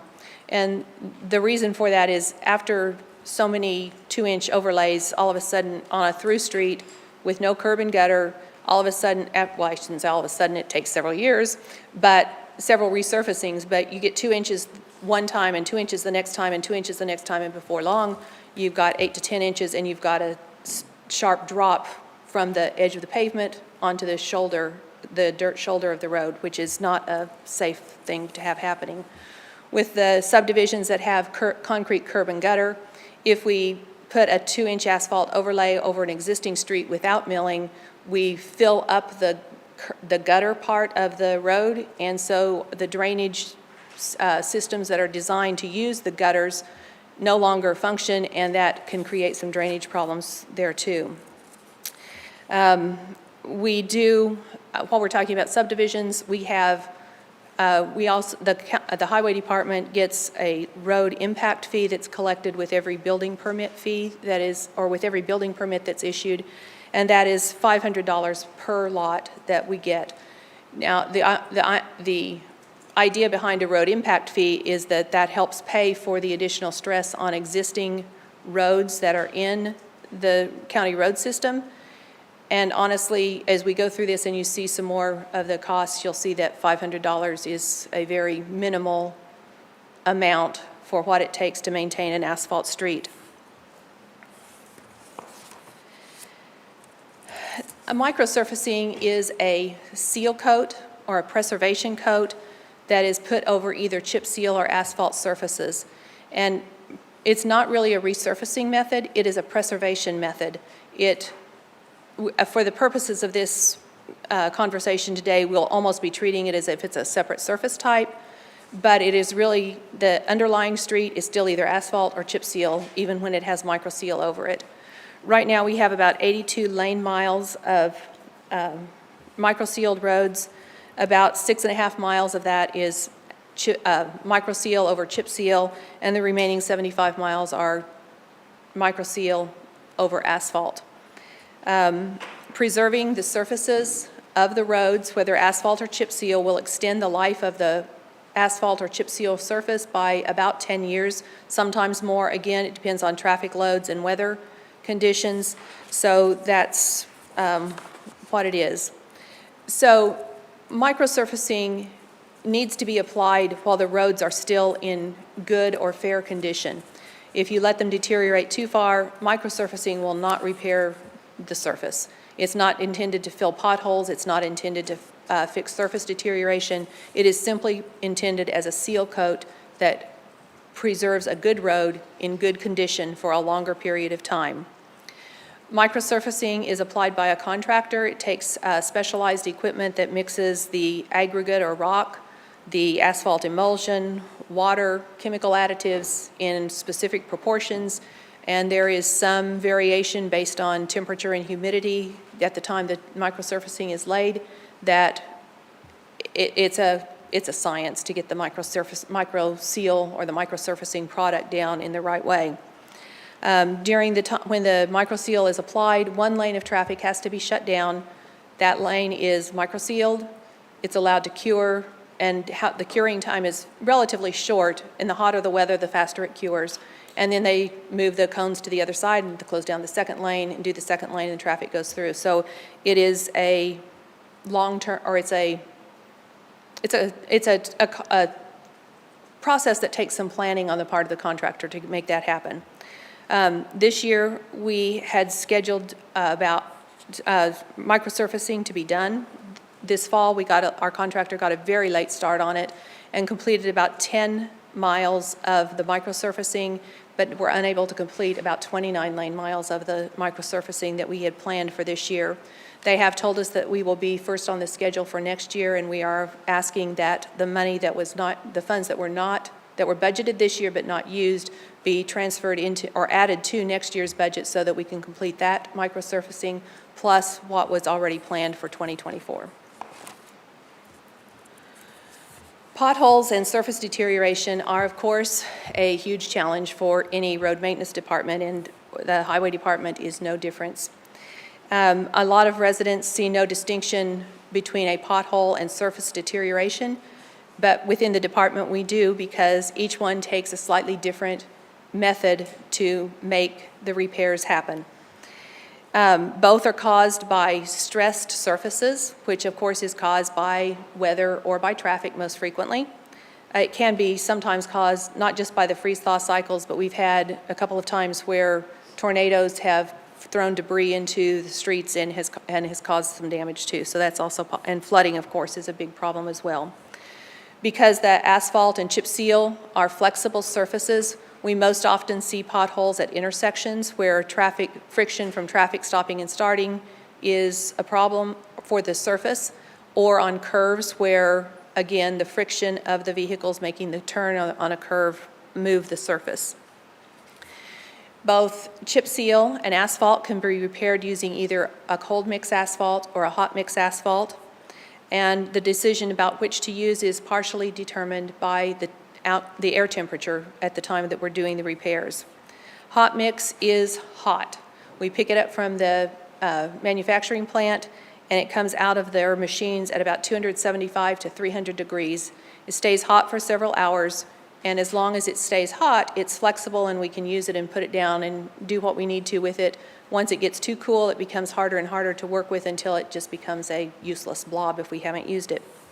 In cold weather, the hot mix asphalt plants stop production completely because they can't mix it and keep it hot enough, and we can't get it, and not just the highway department, but all their contractors have trouble getting the material to whatever job site they need before it's too cool to work.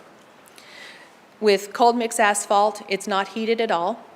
It has a longer shelf life, if you will, but it does but we try to use it same day because it's more pliable and easier to use if we use it immediately. We can keep it overnight if we just absolutely have to.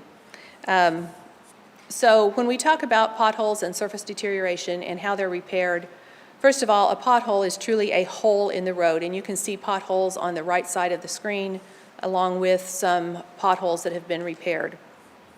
The surface deterioration, which is also frequently called potholes, is actually managed in a different way. To fill a pothole, we typically shovel the patch, whether it's hot mix or cold mix, with a shovel out of the back of a truck, put it down shovel it into the hole, and then it needs to be compacted. And the recommended way to do that, and the most efficient way to do that, is to use the truck that has the patch there to go over the pothole a time or two, or the filled hole a time or two, and compact the material, and that fills the pothole. Generally, to fill potholes in this method, the hand patch takes about 3 or 4 people. There's one in the truck. There's a truck driver. There's someone shoveling patch, and then there is either 1 or 2 flaggers to watch traffic and keep the rest of the crew safe. And whether we use 1 or 2 flaggers depends on how heavy the traffic volume is on the roads that are being repaired. When we talk about surface deterioration, which you can see on the left, it's not really a hole in the road, but the surface of the road deteriorates and it just goes away. So the way to repair surface deterioration is to spread a thin layer of either hot mix or cold mix over the deteriorated area, and then compact it. The skill in this comes down to the fact that whenever that layer is put down, it has to be thick enough to cover the deterioration, but it has to be tapered at the edges so that drivers do not feel the bump as they come up over the patch and off the patch. So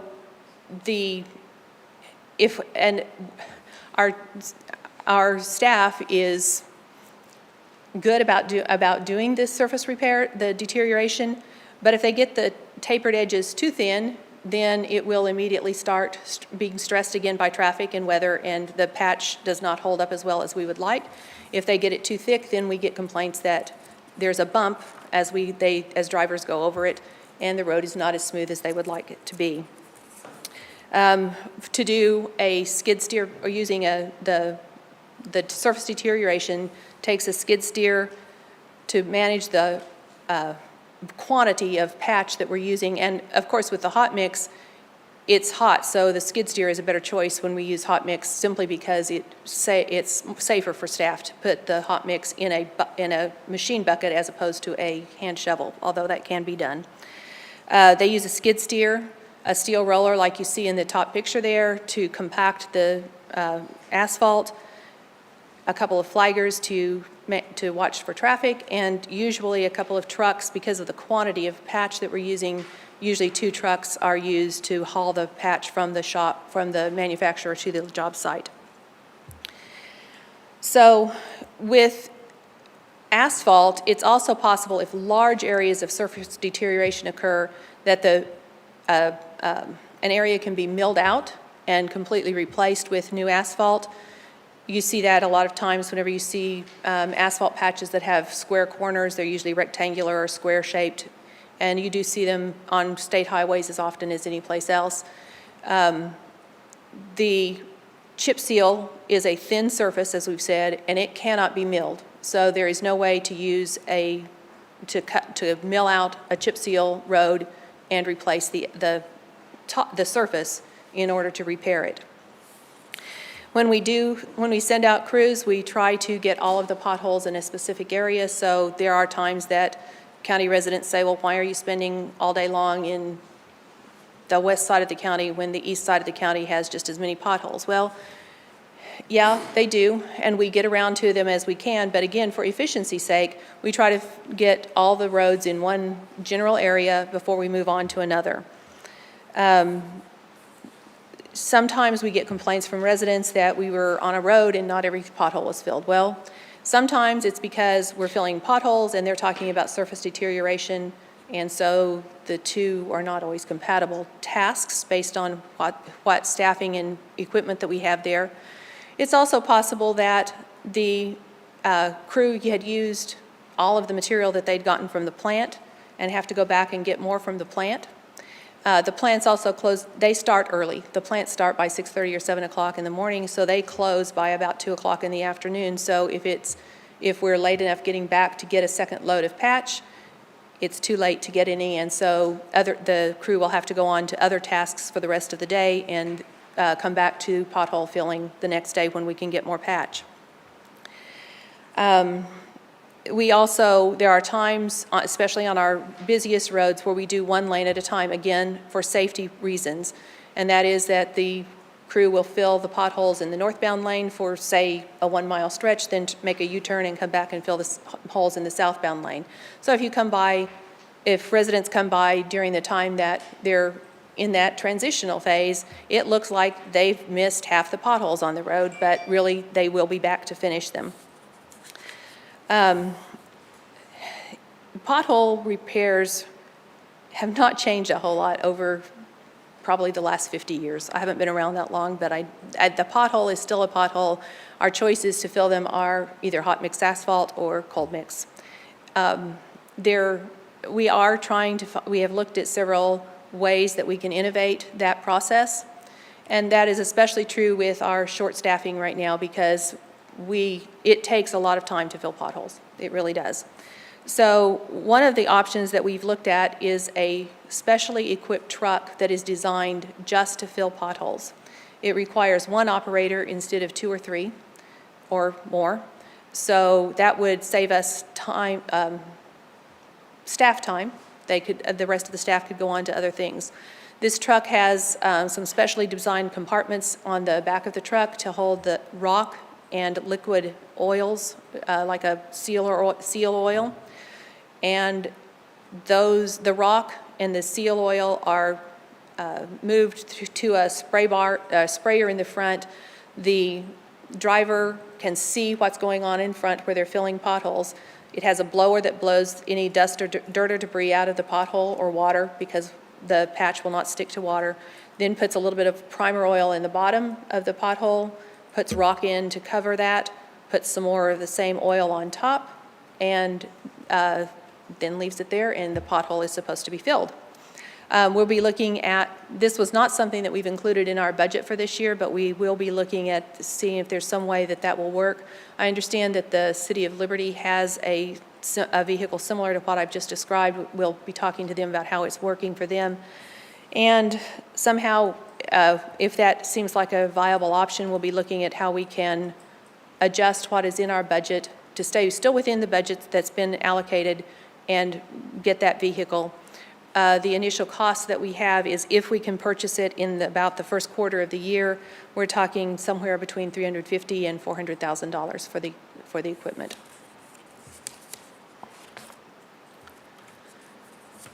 So a question that we have received frequently, and I know that I've heard that from several of the commissioners as well, is why do we choose to upgrade road surfaces? Well, there are several things that we do take into consideration for that. One is the traffic volume, or the number of vehicles that are on the road. Another is the traffic load, which is the weight of the vehicles that are on the road. What kind of development is going to take place in that area that we know of or that we think will occur just based on kind of some general trends that we see? And I think that as the comprehensive plan is completed, that may give us some more guidance in that area as to what kind of development we might be able to expect. And we also look at what surface connecting roads have. So if, for example, we have a chip seal road that is completely surrounded by asphalt streets, that might be a street that is a good candidate to receive an asphalt upgrade. Once we identify those roads, before we actually upgrade, we also need to consider, does the road need to be wider? And that's especially true when we are talking about upgrading from a gravel road to a chip seal road. Most of our gravel roads are about 18 feet wide, which is barely wide enough for two vehicles to pass one another in opposite directions. When we put a paved surface on, traffic naturally speeds up. So the road needs to be wider for safety reasons. And that's also true if we went from chip seal to asphalt. The smoother the surface, the better the surface, the faster the traffic just naturally goes. So we may need to widen the road in order to accommodate an upgrade. If we're widening the road, we may need to move the ditches. The ditches will probably have to be repaired just to make sure that they're in the kind of condition to accept the wider road. We may need to remove a lot of brush and trees. There can be right-of-way acquisition, which can involve some survey costs to figure out exactly where the right-of-way is, and we may need to work with local property owners to move fences that are in the right-of-way or right on the edge of the right-of-way to move them out of the right-of-way so that we can widen the road. If utility lines are in the right-of-way where are too close to the right-of-way, we may have to ask for utilities to be moved, which can be both expensive and lengthy in terms of getting it done. We need to look at what kind of signage is on the road at present time, what kind of signs might need to be changed or moved. If there are culverts that go under the road, which we have a lot of both box culverts and pipe culverts that go under roads, those may need to be replaced or lengthened in order to accommodate the wider road. And we also want to look at the stability of the road base, because if the road base itself is not stable, we're going to lose the surface no matter what it is in a very short period of time, because the base will not support the surface and keep it intact. So these are guidelines for for upgrading surfaces. We say about 150 ADT, or average daily traffic, to update from gravel to chip seal, and about 350 vehicles to upgrade from chip seal to asphalt. As we look ahead at what the county is planning, we will see that we can update or upgrade the road surfaces, but the question is, how many road surfaces do we want? Are we planning to upgrade long term? Now, I'm not talking about in the next year by any means, but long term. Are we talking about having entirely asphalt surfaces? Are we talking about having some chip seal, some asphalt? Are we looking going towards more micro seal to just preserve the roads? So these guidelines for when we're going to change a surface may change over the years depending on the direction that the county decides to take.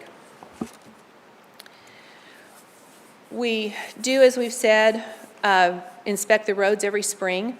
We inspect them in the spring because winter is a road's worst enemy with all the freeze-thaw cycles. So as we get into the spring, we go and look at the roads and see how they fared through the winter. We rate the roads with a pavement condition index, which is a commonly used method. There are several different pavement condition indexes that are used throughout the industry. Some of them go on a scale of 1 to 4, some of them go on a scale of 1 to 10. The highest number is always the best surface, the lowest number, a 1, is always the very poor or failing. The Highway Department uses a 5-point scale, with 5 being excellent. It would be a surface that has just been replaced within the last couple of years, and it has basically no visible damage that you can see visually. If we rate them as a 4, they may have a little bit of raggedy edges or raveling at the edges of the road. They'll have some minor traffic wear, there might be a pothole or two that's been patched. There shouldn't be much. If they're fair, they have a little more raveling or edge wear, edge tearing that's occurring, a few more potholes. But now, just because a road has potholes repaired, if they are repaired, it may improve the condition of the condition rating of the road. So just a pothole that's been filled in and of itself does not mean that the road surface is downgraded. When we get into poor or very poor, you see more and more problems, and those roads they're severely stressed. They take a lot more repairs, and typically when we get down into the poor or very poor categories, complete resurfacing is necessary. So the pavement condition index is, I'd kind of like to explain that a little bit. This is a chart that shows how roads typically age. For an asphalt street, we say the condition is probably about a 20-year lifespan. And of course, 5 or green up in the green part is excellent, and red down at the bottom is in very poor condition. And you can see those categories shown there on the left. At the bottom of the chart, it shows the pavement age in years, where 0 is when the brand new surface is laid, and 20 is whenever the life expectancy of the asphalt street is over. Streets that are through streets follow this pattern of aging. Streets in subdivisions, as we said before, can sometimes last 25 or more years because they have fewer traffic stresses. In that case, the years would change, the pattern of deterioration stays pretty much the same. This white column inside the center of the chart shows the percentage of life cycle left of the surface. So, and then on the right side, you can see the recommended treatment at each point in the lifespan of the road. So this black curve follows the rate of deterioration of an asphalt surface. For years about 0 through 16, which is about 75% of the expected life cycle, you can see that we still have at least 50% of the road, surface is still in fair or better condition. So that rate of deterioration is relatively slow. As it trends down towards the bottom of the fair condition, that would be about the time that we would be seriously considering putting microsurfacing down to preserve and lengthen the life of the road. If the seal coat or microsurfacing is not applied at about that time, then we get down into the last 4 to 6 years of the asphalt surface, and that last, say, 20% of deterioration can happen from the lifespan of a road overnight, just in 2 to 3 years sometimes. So this chart represents an asphalt road's deterioration over time. The same chart could be done for chip seal with the same kind of rate of deterioration, with one primary exception, and that is that the lifespan of chip seal is only expected to be 5 to 7 years. So the rate over the lifetime will stay fairly constant. The length of the life will be considerably shortened for chip seal. But it's still a question about how much it costs at each point in time to do this. So if you look at the cost per lane mile, as we treat the surfaces in better condition, they cost less than when we let them completely deteriorate and and when they get to the point of being failing. So you can see for either to put microseal or a preservation coat over either chip seal or asphalt, when the road is still in fair condition, is only about $25,000 per lane mile. If we let that road continue to deteriorate until the asphalt surface is in poor condition, we're talking more like $94,000 per lane mile to do that. Chip seal is less expensive, and it is only about $20,500 for chip seal resurfacing per mile. But keep in mind that when we put microsurfacing on, we're probably going to get another 10 years of life out of the chip seal surface, whereas if we put a new chip seal surface on when it's in slightly less condition, we're still only going to get 5 to 7 years. So preserving the road while it's still in fair condition, even though that initial cost is slightly higher, long-term, we're more efficient and we get a better value by preserving our roads than by letting them continue to deteriorate. So when we get down into complete deterioration, we're talking full reclamation, complete resurfacing, a lot of work to be done to prep the roads for the resurfacing. And so we're talking probably somewhere in the neighborhood of $150,000 for asphalt reclamation and at least $27,000 for chip seal reclamation. So it's slightly higher. Again, chip seal is just a very inexpensive way of maintaining roads, but long-term, the value of other surfaces, of the asphalt surface or of preserving the roads is probably a better value for the county. So obviously, none of us want the roads to deteriorate down to the point that they are in poor condition. We want good roads for our citizens to drive on. And unfortunately, sometimes public perception is that, why are you doing something to treat this road that's still in good condition when the road that's right over here somewhere nearby is in worse condition and looks like it needs and does need more attention? Well, the answer is long-term strategy. Fixing the good roads, keeping the good roads good costs less overall than allowing any road to deteriorate to the point of being in poor condition.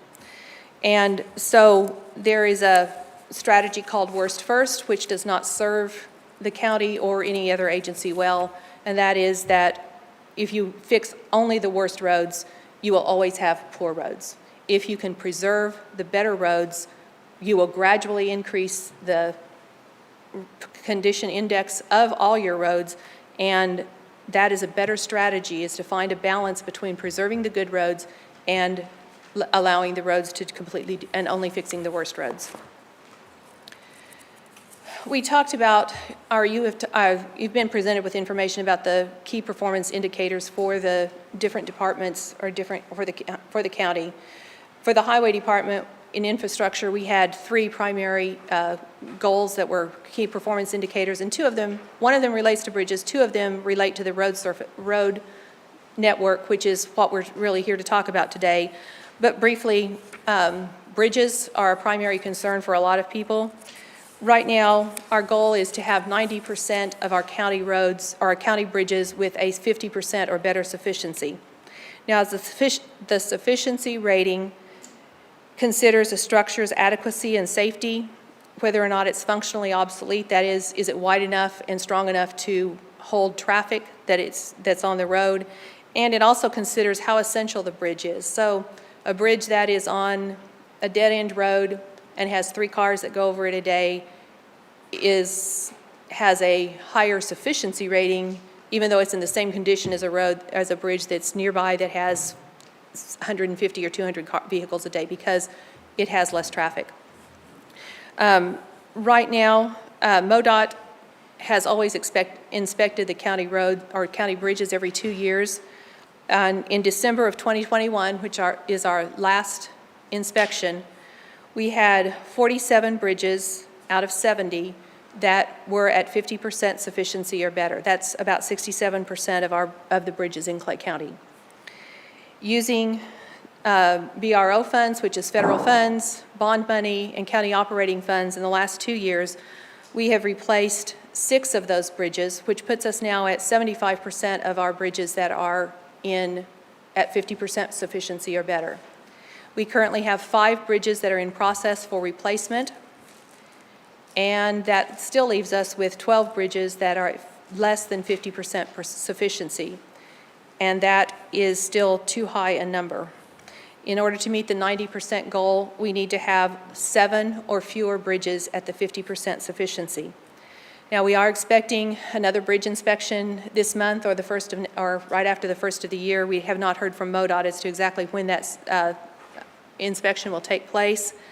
MoDOT is the one that assigns the sufficiency rating. They rate the bridges based on the various criteria that they use.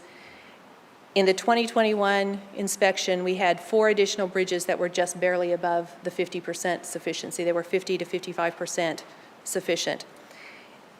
I don't have a crystal ball, I can't say for sure, but I think we can expect that there will be at least one of those bridges that will fall below the 50% sufficiency level in the next inspection. Time will tell. For our roads, one of our key performance indicators is that at least 90% of our paved road surfaces will fall in the excellent, good, or fair category. In the spring of 2023, with our road inspections, when we did the PCI rating, we had 78% of our paved surfaces that met this goal. We'll rate the roads again in the spring of 2024, and we rate them in the spring, as I said before, because after the winter, that's when our roads are most stressed, and we'll see what that does.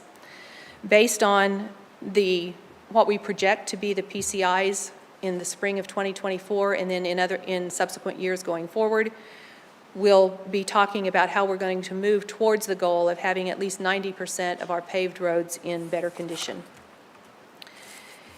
The third goal that we had was that at least 20% of our paved surfaces will receive some type of resurfacing or preservation annually, and that 100% of our gravel surfaces will receive annual maintenance.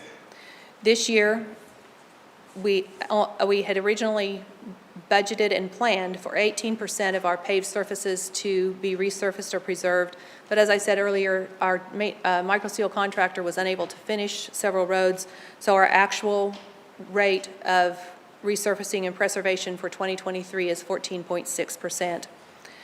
To date, in 2023, the Highway Department has maintained 98% of our gravel roads.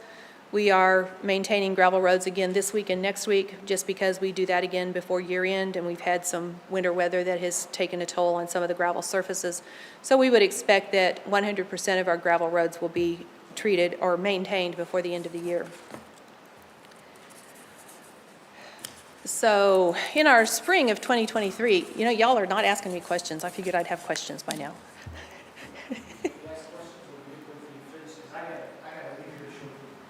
You can,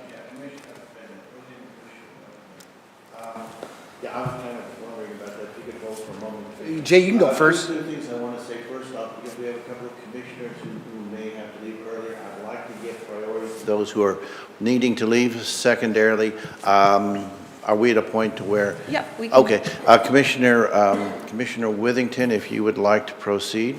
Yeah, thank you for this information. Can you send us a digital copy of this also?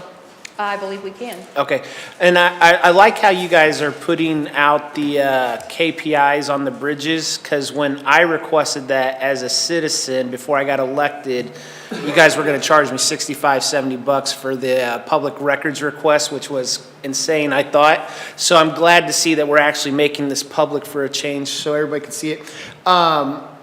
This is a question, I would like to have you and Carl answer. This commission did not reduce your guys' budget last year for 23 compared to 22, correct? That's correct. All right, Carl, is that correct? That is correct. Okay, I just wanted to make sure. I had heard that some people had said that we had reduced your guys' budget, which was not correct. So I just wanted on the record that you guys agreed that we did not cut your funding, so thank you. So, it looks like we have a lot of work to do with these KPIs. So looking through your guys' plan, you guys have proposed, when it comes to micro sealing, for 24 through 29, a total of 259 miles. From 17 to 23, you guys only did 25 miles. So is the plan that you guys put together actually achievable, or are you guys just throwing numbers together? I just want to make sure that what we're seeing is actually something that's achievable. We believe that it is achievable based on the budgetary projections that are made, especially in the capital funds over the next several years. In previous years, and I don't like to go back to previous years, but our funding has varied dramatically from one year to the next. And as we go further through this, you'll see the roads the number of lane miles that we were able to resurface or to preserve varies pretty dramatically from year to year based on our budgeting needs. And quite frankly, for the last, I believe, 2 out of the last 4 years, we haven't even been able to do microsurfacing. We did in 2023, but there have been years that there's just no money for microsurfacing. It's had to all go towards asphalt resurfacing or chip seal. Okay, and looking at the numbers, you guys have that we have 361.34 miles of chip seal, but according to the numbers that you provided for 17 through 23, we've done 446.7 miles, 124%. This was in that email that you sent, that you and I talked about. So are we saying that 100% of the chip seal roads have been touched? In what time period? So in the email that you sent, that you and I had, you had said that from 17 to 23, 446 chip seal miles were done.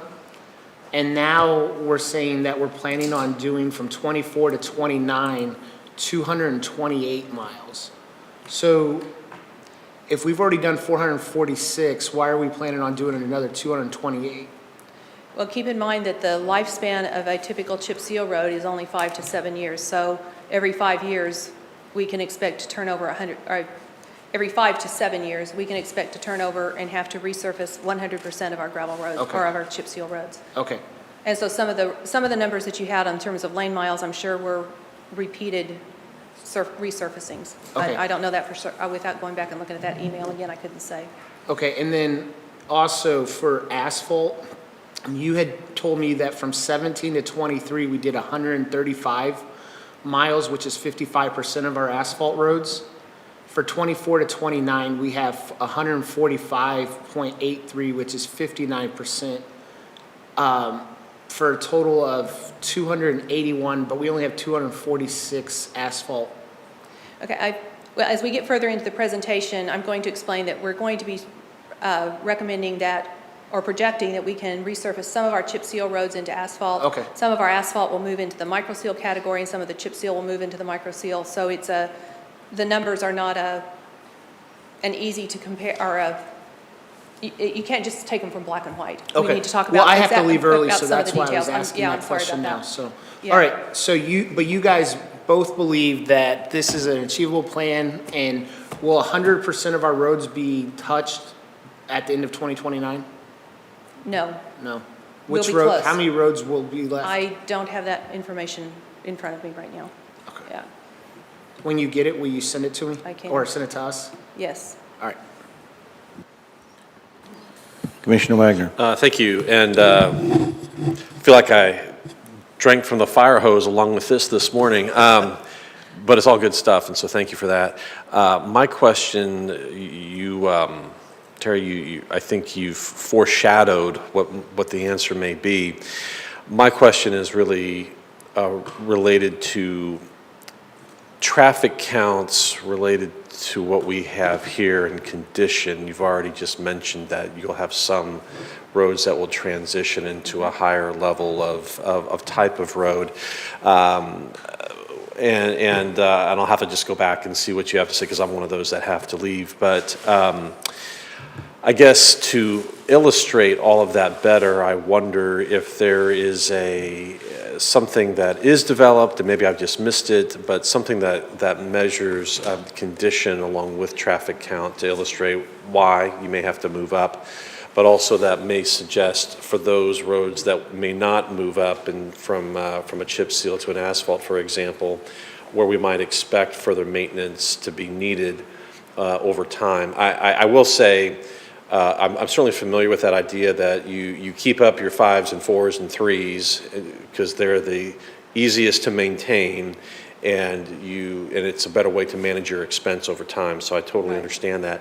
I just want to make sure that as we're doing other things like our comprehensive plan and everything else, that idea of development, which then suggests more traffic over time, then leads to, well, what kind of road do you need to have and improve? So I'd kind of like to understand, if to the extent that it is possible, what those traffic counts look like, if we have measured those, how often we measure those, so that as we make this transition that you're talking about into this year, kind of understanding what does that mean over time, and whether the present budget trajectory that we have fits into that, or at some future point, do we really need to say, look, we're going to have to do more asphalt roads because that's just what's going on up here in Clay County, and we need to meet that.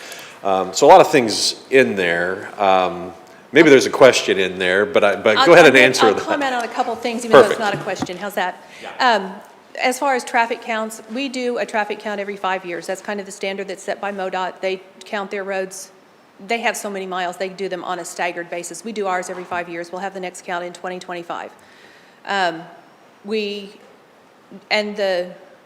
looked at, to some extent, the 2020 traffic counts that we did, but 2020 was COVID. And so the traffic counts in 2020 are very different than what the 2015 or the 2010 counts are, just because everything was so different. So the 2020 counts are kind of an anomaly. So it was kind of difficult to predict where additional development is going to occur. As far as predicting development, we assumed with this presentation that we would not add any additional roads. And I think that's unrealistic, but I don't know where that development's going to be. And when we add a new subdivision with interior streets, the developer manages those streets and is responsible for the maintenance for 2 years.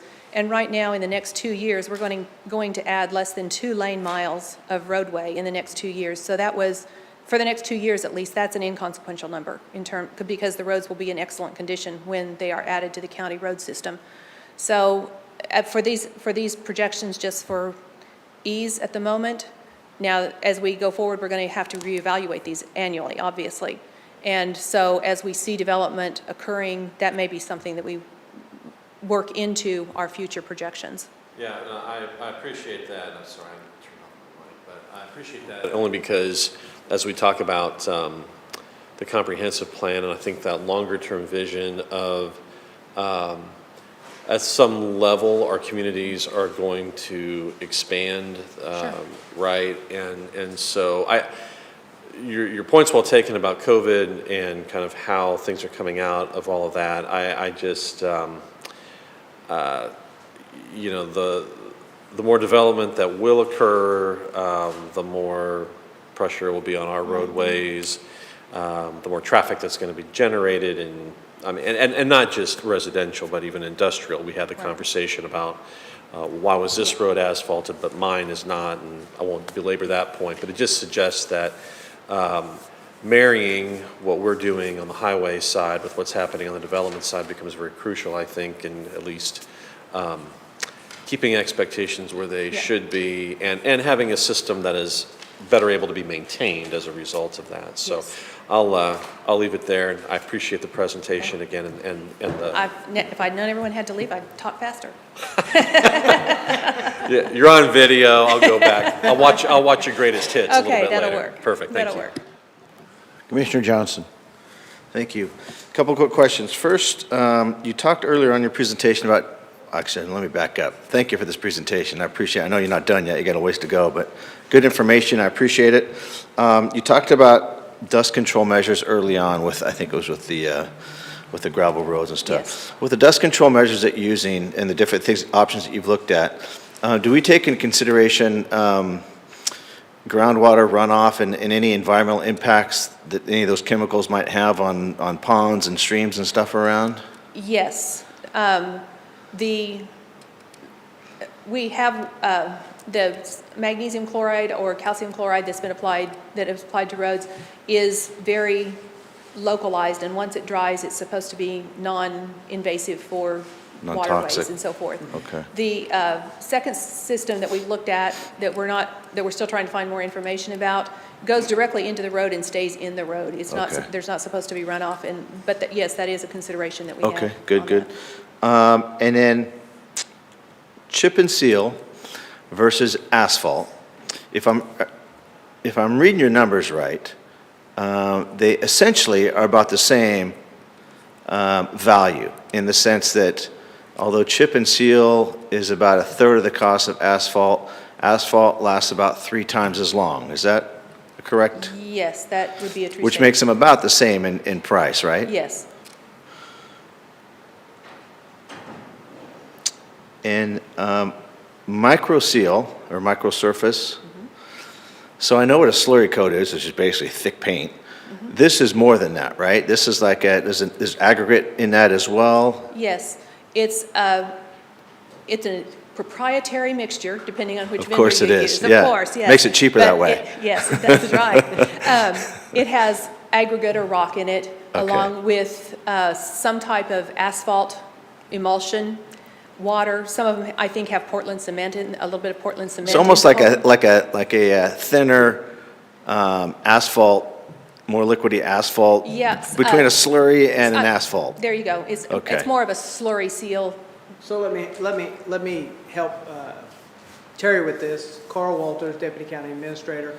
It is a mixture of rock, chat, and it has emulsion oil, which is an EA, which is a water soluble. So when the heat gets to it, then the water evaporates, which makes it harder, which got the Portland into it, and then it sets up. So it gives it about an hour to about a 2-hour span time for it to set up, and then you're able to drive on it. Yeah, I watched them do that on the street out by my house. The postman didn't wait an hour to drive on it, but everybody else did. And I called him and let him know that. I liked it. I like how it looks. And as far as how long that it will expand that, both, I know you talked about this, but I want to confirm. You put it on asphalt as well as chip and seal to expand the life expectancy of it. Yes. How much will it expand each of those?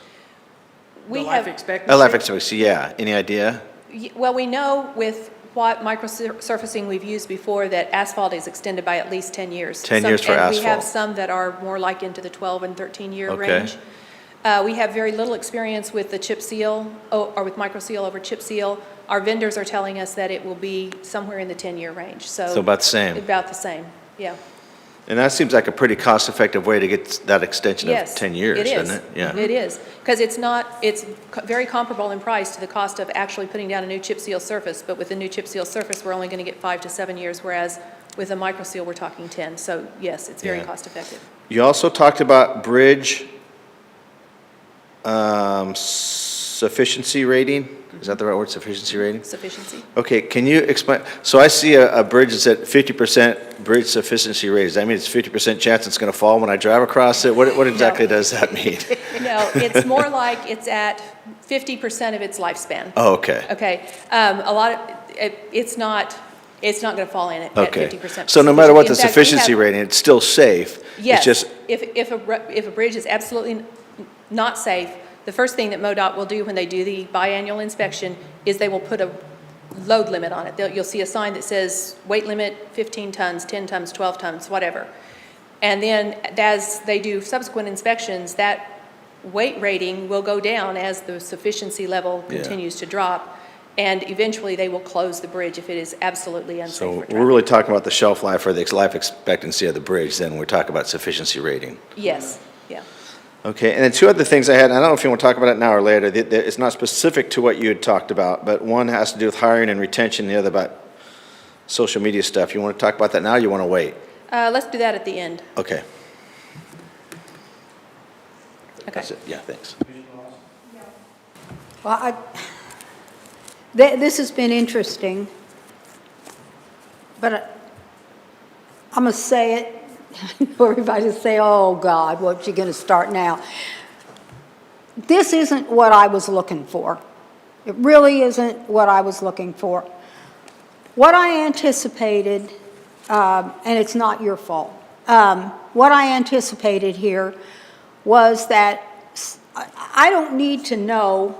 It's wise to know, yes, great, for me to understand the makeup of these different types of coverings that we give our road. But I wanted to get down to the nitty-gritty on this thing.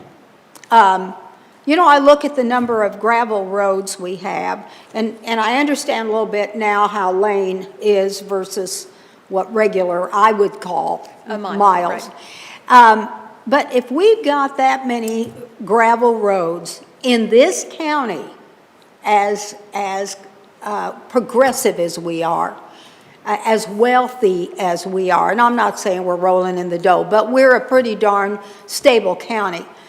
I do not understand, instead of maintenance on those gravel roads, I don't understand why not chip and seal or asphalt on gravel, and get away from the gravel. I don't think we should have a gravel road in this county. Maybe I'm the only one that feels that way, but I don't understand why we do. Now, I'm sure there's one or two that are down in the river bottoms that if we did something wonderful to them, we'd have a flood, it would destroy all of what we've done. But that's probably a small percentage compared to the other. I'd like to see us be more aggressive on resurfacing the gravel roads, first of all. And I know that takes money, but it's something I'd really like to see focused on. I also, let me look at something real quick here. I have this done. Could I comment on that, just on the I'm gravel sorry. road thing? Could I comment on that? Oh, absolutely. I understand what you're saying, and we would love for all of our roads to be paved surfaces. And like you say, there are some that flood regularly that probably it's probably not long-term an efficient decision for us to make. Sure. But it's also a traffic count thing. I mentioned that the chip seal roads need a certain amount of traffic on them to keep the oils active and keep the surface intact. We have a road in the northern part of the county that is probably a mile long that we chip sealed several years ago, thinking that it was right on the borderline of having enough traffic to do that. And within 2 years, the surface was completely gone, and we've gone back to putting it back to gravel again, just simply because we can't maintain the chip seal surface. It's not, we can't resurface the chip seal every year or every other year. Yeah. Not for the amount of traffic that's on it. So that is a consideration. And yes, we would like to be, and you'll see as we get into a little bit more of the nitty-gritty, that we do plan to resurface some of our gravel roads, but it's a very limited thing that we're Okay. looking at right now. Yeah, What- I'd like to chime in on that a little bit too, but as Terry goes through the presentation, you know, there's a slide back here that will show you the change in road surfacing. So in the 5-year plan, the intent is 10 lane miles of gravel road will be changed to a hard surface, right? So there is that plan, but as Terry mentioned, it has to be, the conditions have to be right. Right. Otherwise, you know, there is no return on that investment because it will just go back to gravel naturally. Right. Unless we made them all asphalt. You know, that is a great, and if that's a goal of the commission, wonderful. But then we gotta figure out how we're gonna pay for that, because that is Sure. the most expensive to go from a gravel road to an asphalt road. Oh, yeah, and I get that. That's why I mentioned the chip and seal.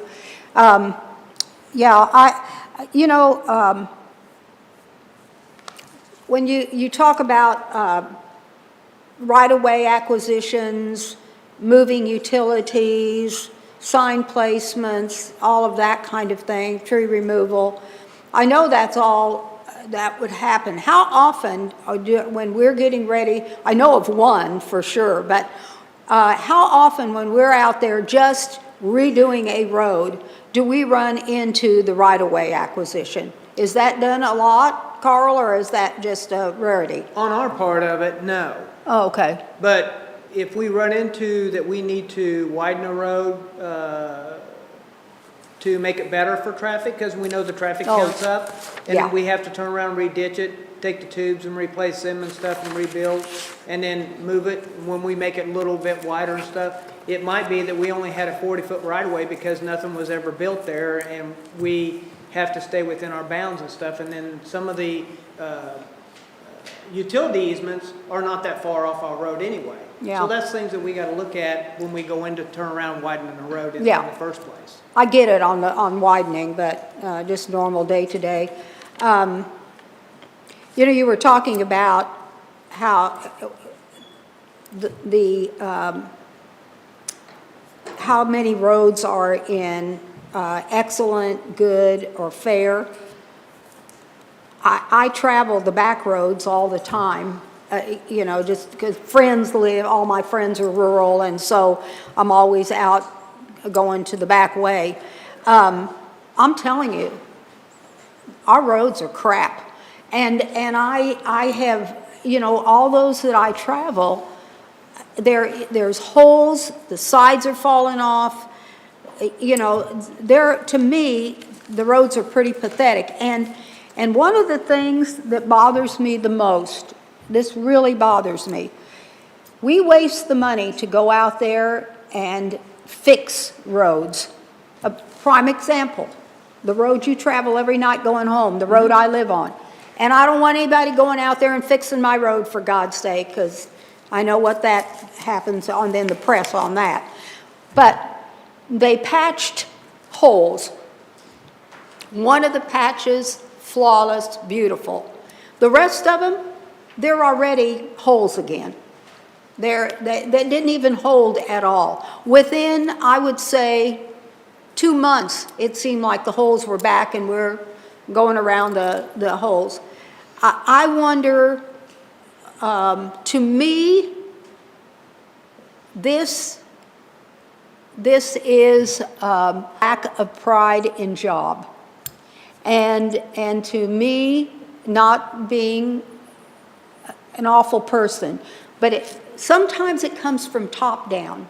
You know, when I worked at Southwestern Bell, if I had a really great boss, I'd kill myself for him, because he made me feel like I was an important part of the team. I did the right things, you know, and so pat you on the back and say, great job, Joanne, and you know, we're going to mark it up that you did a perfect job this year, blah, blah, blah. Made me feel like a giant, and I'd go out and I'd kill for the man.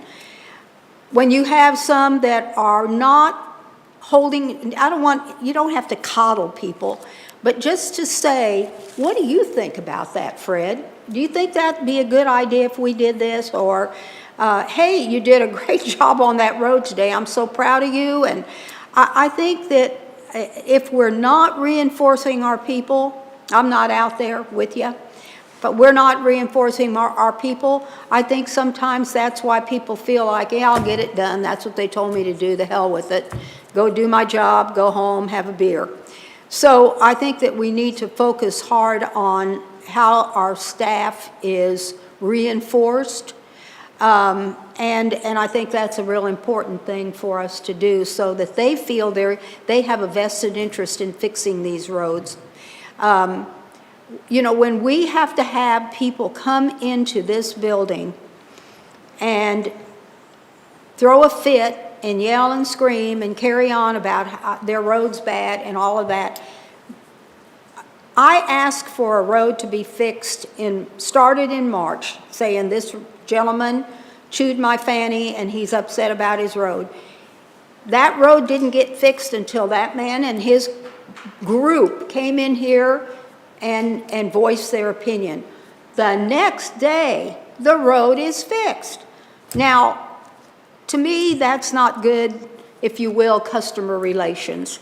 You know, another thing was that I was advised that there would be a study on that road the week after the 4th of July.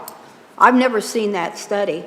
I think, as the person who asked about it and was promised the study, that there would be something come in the email saying, Commissioner Lawson, we did the study, here's the study. So I can go back to the guy then, and it's not important for me to know, it's important for me to be able to go to the guy and say, we got it done, by God. He told me he'd do it, and here it is, and this is why we're going to do what we're going to do to your road. Or this is why, boy, it looks like it's a lot of traffic, and we better get out there and get it done. So I think responsiveness, sometimes I feel like we're like mushrooms, you know, kept in the dark and fed shit. So I really I don't want somebody kissing my fanny. That's not what I'm saying. I want responsiveness. I think that's the most important thing. A team. We're a damn team. We should be a damn team. And we should all be working together. I'll kill for you guys, but I want you to do the same for me, you know? With that, having said, I looked at your projection.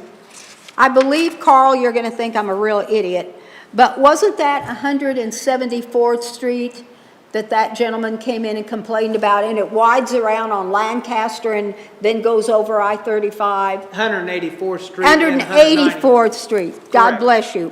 Okay. I'm thinking, could we wait till we get to that No, part I of want to finish this and then I'm done.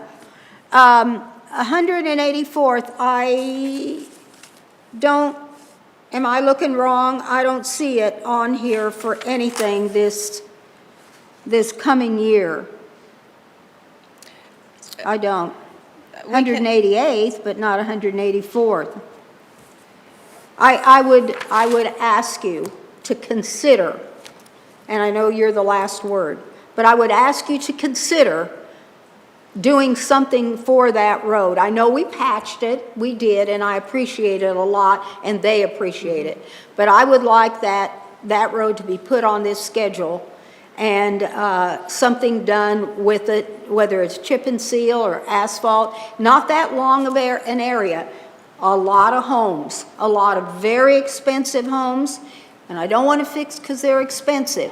I want it fixed because they pay a lot of taxes for that property. So, you know, Yes, Commissioner, and I believe it's in the plan that manager is going to turn around and present to you.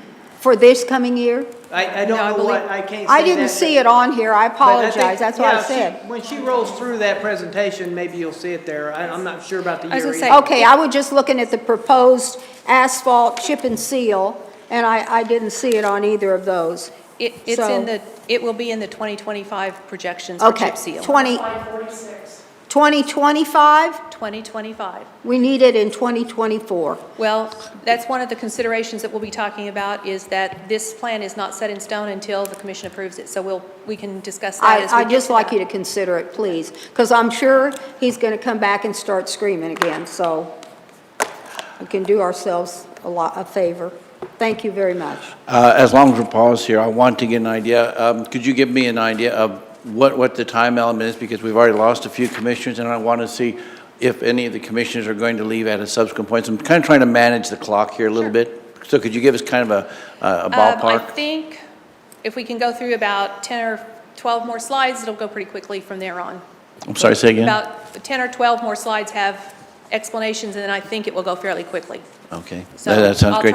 I'll try to talk as quickly as possible, but I personally have Feel free to ask at questions. 3 o'clock, a commitment I have to be at. Do any other commissioners have time constraints that they're working under? What? 1:30, okay. So I want to be sensitive to the schedules that commissioners have. I would also suggest that when we're getting into specific road projects, they wait until we get to that point. Otherwise, we're going to be here way into the evening hours. We really have to do that. The other thing that occurs to me that I think it's necessary to say is, while the point was made about how our workers are treated, I think that is something that perhaps we as a commission should be taking into account, and that is how we treat our senior staff. I've not always been on board with some of the way that senior staff has been characterized from this panel, and I think that it's a valid point for us to be able to say we need to bear that in mind. As Commissioner Lawson said, we are a team, and as a team, I think we should be mindful of the fact that when we ask senior staff to take on these jobs, they're taking on a pretty difficult responsibility, and I think we need to be supportive as much as possible. So with that, I don't see any Just a other. minute. I'm going to say something. Go right ahead, Or Commissioner. I'll blow up. Go ahead, Commissioner. Yeah, I Oh, think, yeah, you're right. Identify yourself for the audio. Joanne Lawson. Thank you. Eastern Commissioner at Large, and the biggest headache this commission has, but I don't care, because I'm working for the people. I think that you're right. I think how we treat the staff, and I think you can go to any of our staff in this building and ask them how often I come by and just say, how you guys doing? You had a good day, tell a joke, laugh, no big deal. I do that all the time. And I treat everyone with great respect. I think it goes both ways, Jerry.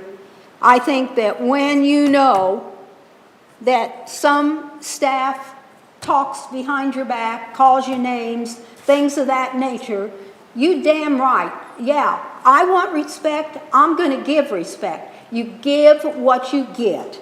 And so consequently, that's all I've got to say. And, you know, I'm not gonna be shamed into saying you're a bad girl because you said this wrong or that wrong. But it comes back the other way too. So I'm not gonna take back anything. Any further comments before we continue? Seeing none, in the interest of, so we'll try to see if we can shoot for roughly 1:30, Commissioner, is that what you were?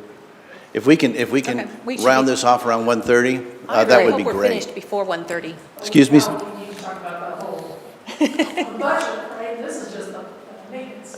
Yes. And the thing is, I want to balance this between you presenting information, and I Okay. don't want any commissioners to feel as though they've not had the opportunity And to I was pose going to say, questions. if when we get finished, you have other questions, I'll be glad to speak to you individually or by email or whatever. So in order to make the projections, we have to look at what we have at the moment and start from that point. So looking at our 2023 road ratings, the pavement condition index by surface type, these are all broken down, and you can see that of this, if you add the numbers together, we have 537 lane miles that are in excellent to fair condition and only 152 miles that are in poor or very poor condition among the three types of paved surfaces that we have. And this is a look at the same information only by percentages, which shows that 89% of our asphalt roads are in fair to excellent condition, and 69% of our chip seal roads are in fair to excellent condition as of the 2023 spring PCI ratings. So overall, even though what we hear about most frequently are the roads that are in bad condition, we really have a lot more roads that are in good condition than we do that are in poor condition. We've had varying budgets for resurfacing and preservation over the last several years. This is just a quick look at how many lane miles we've been able to complete each year based on the budgetary allocations that we've had. And you can see that in the right-hand column, it shows the percentage of our paved lane miles that we've been able to complete, and all of those numbers are well below the 20% goal of touching 20% of our roads every year. This is another look at kind of the same information, just in graph form. When we combine the number of miles that we've been able to resurface in 2023, for example, we were able to resurface or preserve 101 lane miles. That still falls short of the goal of 20% or 136 lane miles. Our average percentage over the last several years is only about 12.3% of our roads being touched annually. And again, our goal is 20%, which comes out to 136 lane miles. So in 2023, here's a look at a map and a list of the roads that we were able to resurface with asphalt. It came to about a total of 19.5 lane miles. Just over 7 miles were in subdivisions that were chip seal that are now asphalt surfaces. And that will continue to help our maintenance costs, the time and expense we have of maintenance in those subdivisions. In 2023, we also chip sealed 72 lane miles. We used the highway department staff finished about 61 of those lane miles, and a contractor completed the remaining roughly 11 miles. The chip seal resurfacing this year included 2.31 lane miles of gravel roads that have been resurfaced into chip seal, so we are working towards that. There was a new subdivision that's going in on that gravel road, and the contractor, or the developer rather, paid the county to chip seal that gravel road as part of the development agreement. In 2023, we were scheduled to complete about 40 lane miles of microseal, and as I said earlier, the contractor got a late start and was only able to complete just under 10 lane miles. There's still about 29 lane miles to be completed next year. You can see the road names on the list on the right, and the ones that are circled on the map are the ones that are completed. The other ones will be done next spring. So our cost for resurfacing and preservation over the last several years has varied somewhat. You can see the numbers there. We can talk about them in detail if anyone wants to, but for the sake of time, I'll just keep going. We also looked at what our material price history has been over the last several years, and when we look at this, you can see there's quite a wide variation. Our asphalt overlay actually went down in price by not quite 3% from 2020 to 2021, but then in 2022, it went up by almost 41%, and then another 11% this year. If you look at microseal, we have not consistently done microseal, so I'm missing some data as to cost increases, but we had about 1.5% increase from last year to this year on that. Our hot mix and cold mix asphalt that we use for pothole repairs, again, the percents of increase have varied dramatically. The others are common materials that we use, the oils and the 3/8 chip gravel are what we use for chip seal. And then striping is probably the most surprising of all the materials that we have. The price stayed constant from 2019 through 2021, but then in 2022, we had almost it cost almost 3 times as much to stripe 1 mile of roadway as what it had before. Now, they did not have a price increase in 2023. We're predicting a small increase in 2024, but we of course don't. We're not hearing what that is. So, 5-year resurfacing and preservation plan. We've done life cycle estimates on our roads. We've started with the current pavement condition index rating. We've used the projected cost increases that you've seen on that we can try to extrapolate from what our historical prices have been. But ultimately, the miles that we're able to do are going to be dependent on material prices and budget. And the material prices are volatile. Most of the products that are used in road resurfacing, as well as the equipment that is used to bring those materials to the road, are used petroleum products. They're diesel-based equipment. All the asphalt surfaces and oils that we use are also petroleum-based. And as long as the oil prices are volatile, our prices will remain volatile as well. This is a quick look at how much we have spent on resurfacing or preservation from 2020 through 2023. Those are actual numbers. The 24 through 29 numbers are projected based on the CIP budget, CIP projections in our capital budget. And you'll notice in 2024, we have added the roughly $700,000 in microseal that was not completed in 2023 to that, so that 1 year looks quite a bit higher than the others. The dollars that are being projected in the CIP go up slightly each year. We've tried to maintain the chip seal cost or the chip seal dollars at the same amount, which means that we will gradually decrease the number of chip seal resurfacing that we do on the assumption that our goal is currently to get more roads into asphalt or more roads preserved with microseal.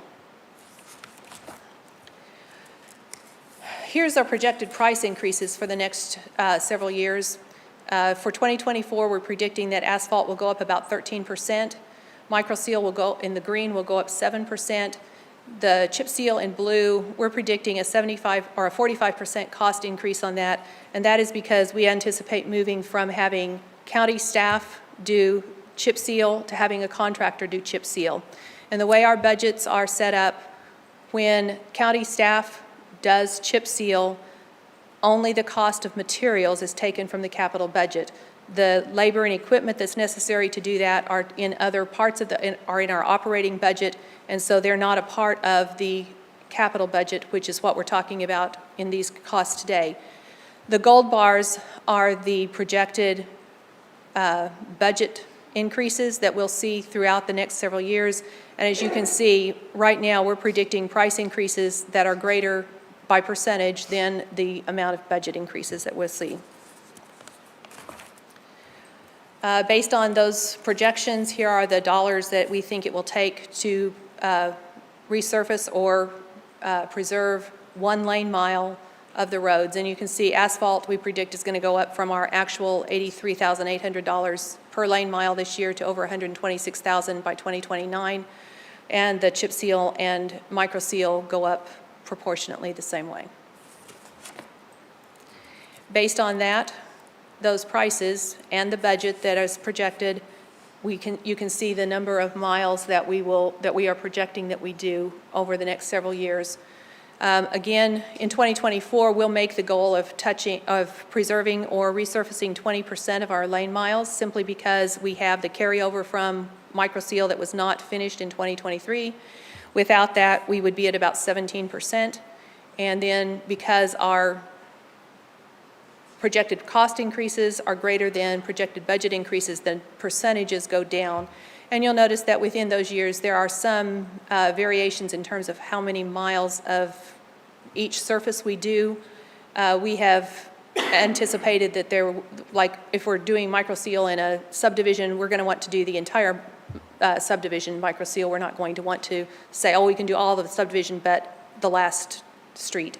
So there is some variation in the mileage by each product.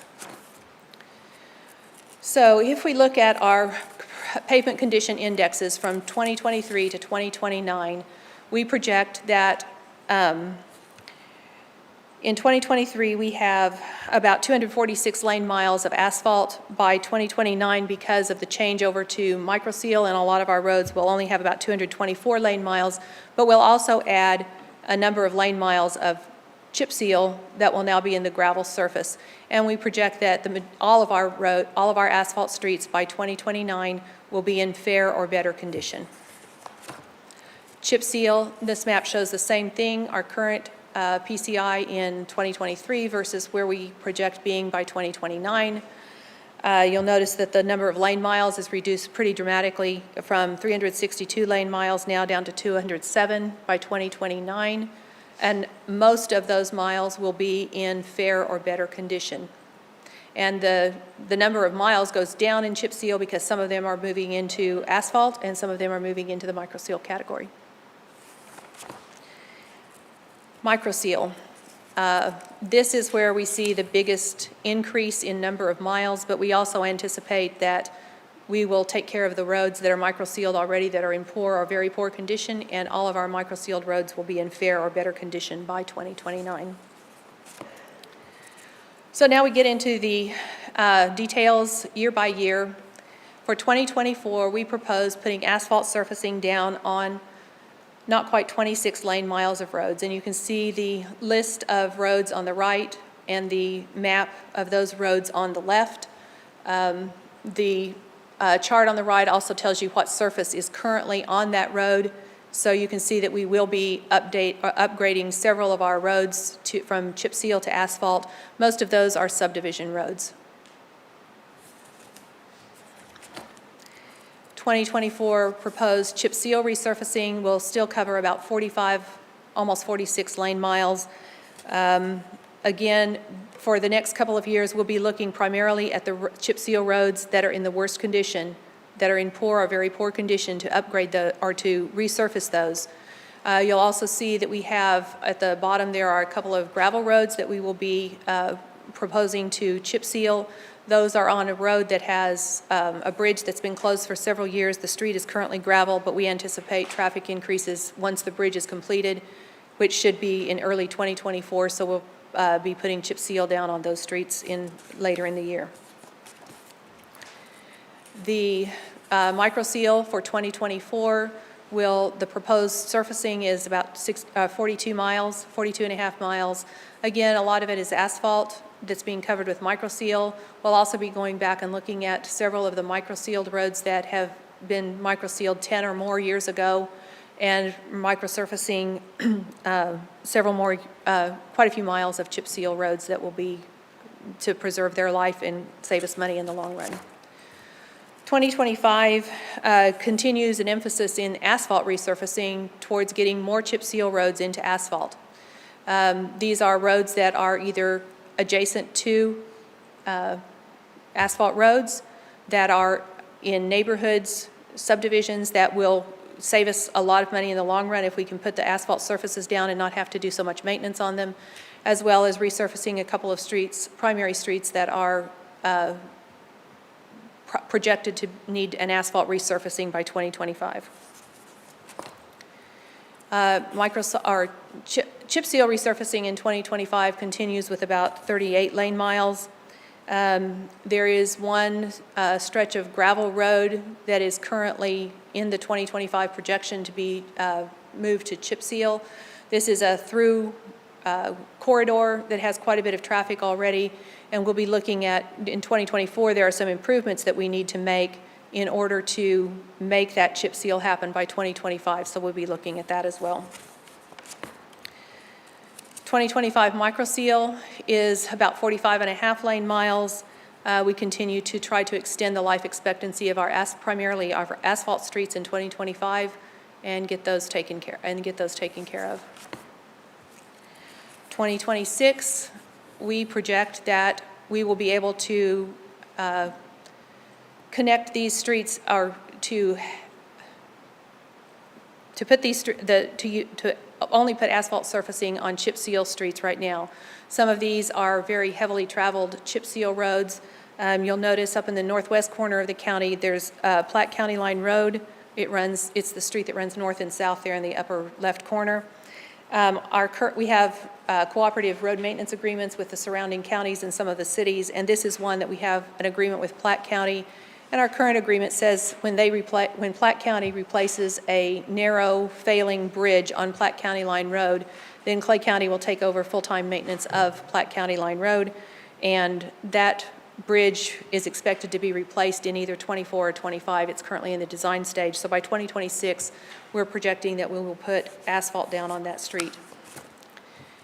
Chip seal resurfacing in 2026 is about 33 miles. Again, we'll be resurfacing chip seal streets with chip seal. Micro seal in 2026 is 43, almost 44 miles. And again, we're talking about preserving the asphalt streets that we already have, as well as some of the subdivision and a couple of through roads in the county. By 2027, we're concentrating, again, all of our asphalt budget on converting chip seal to asphalt. These are primarily through streets that are either near or actually connect to streets that are already asphalt. Most of these streets are not actually subdivision streets for one of the first times in our asphalt plan. 2027 chip seal has 38, almost 39 miles, and we'll continue looking at bringing our chip seal roads up into better condition so that we can hopefully eventually put microsurfacing down and prolong the life. For 2027, we're talking about 42 lane miles of microsurfacing, a combination of primarily asphalt streets that will need to be preserved that year. For 2028, our asphalt resurfacing is, again, there's mostly asphalt streets that will need to be resurfaced with asphalt by that time, along with a few chip seal streets that we'll be upgrading. In 2028 chip seal, we're talking again resurfacing chip seal with chip seal, along with a couple of gravel roads that are in the northeastern part of the county that are close to Highway 69, and that will probably, in Excelsior Springs, and we'll probably see some development by that time. 2028 micro seal, another 40 miles of micro seal, again with an emphasis both on asphalt and chip seal to preserve the life of those roads. 2029, the last year we have on this projection. I know you're glad to get to this point. So we have 20 miles of projected asphalt resurfacing. Again, most or all of it is a chip seal, and you'll notice that we have one concrete street right now, which by 2029 we project will need some type of attention, and it will probably be have to be torn out and completely redone. That may be a very expensive project before we're finished. By 2029, we will look at, again, chip sealing roads that are projected to be in poor condition and bring them up to better condition. 2029 micro seal is asphalt roads that were previously micro sealed, probably 10 years or more back, as well as a few chip seal roads that are to be preserved with micro seal. So, when we get to 2029, between 2024 and 2029, the roads that you see that are colored here are the roads throughout the county that will be in some way either resurfaced or preserved from 2024 through 2029. This is a slightly different view of the same map. This one is color-coded by what year those roads will be resurfaced. And we are working on finding a way to use our GIS system to put this on the county website after the plan has been completely approved. And this will give our residents as an opportunity to look at when their road may or may not be, when their road is scheduled for resurfacing and or preservation. So from 2023 to 2029, these are the differences that that we project seeing between the different mileage on surface types. You'll notice that our asphalt streets we project will go from about 32% of our total road system to only about 29.5%. That is because a lot of the asphalt streets will be preserved with microseal, but we'll also be moving quite a few chip seal roads into the asphalt category. Chip seal will go down from almost half of our roads to only about a quarter of our roads being a chip seal surface by 2029. Microseal will go up dramatically because we'll be putting a lot of microseal on both asphalt and chip seal roads, so that will go up to about 40% of our road system.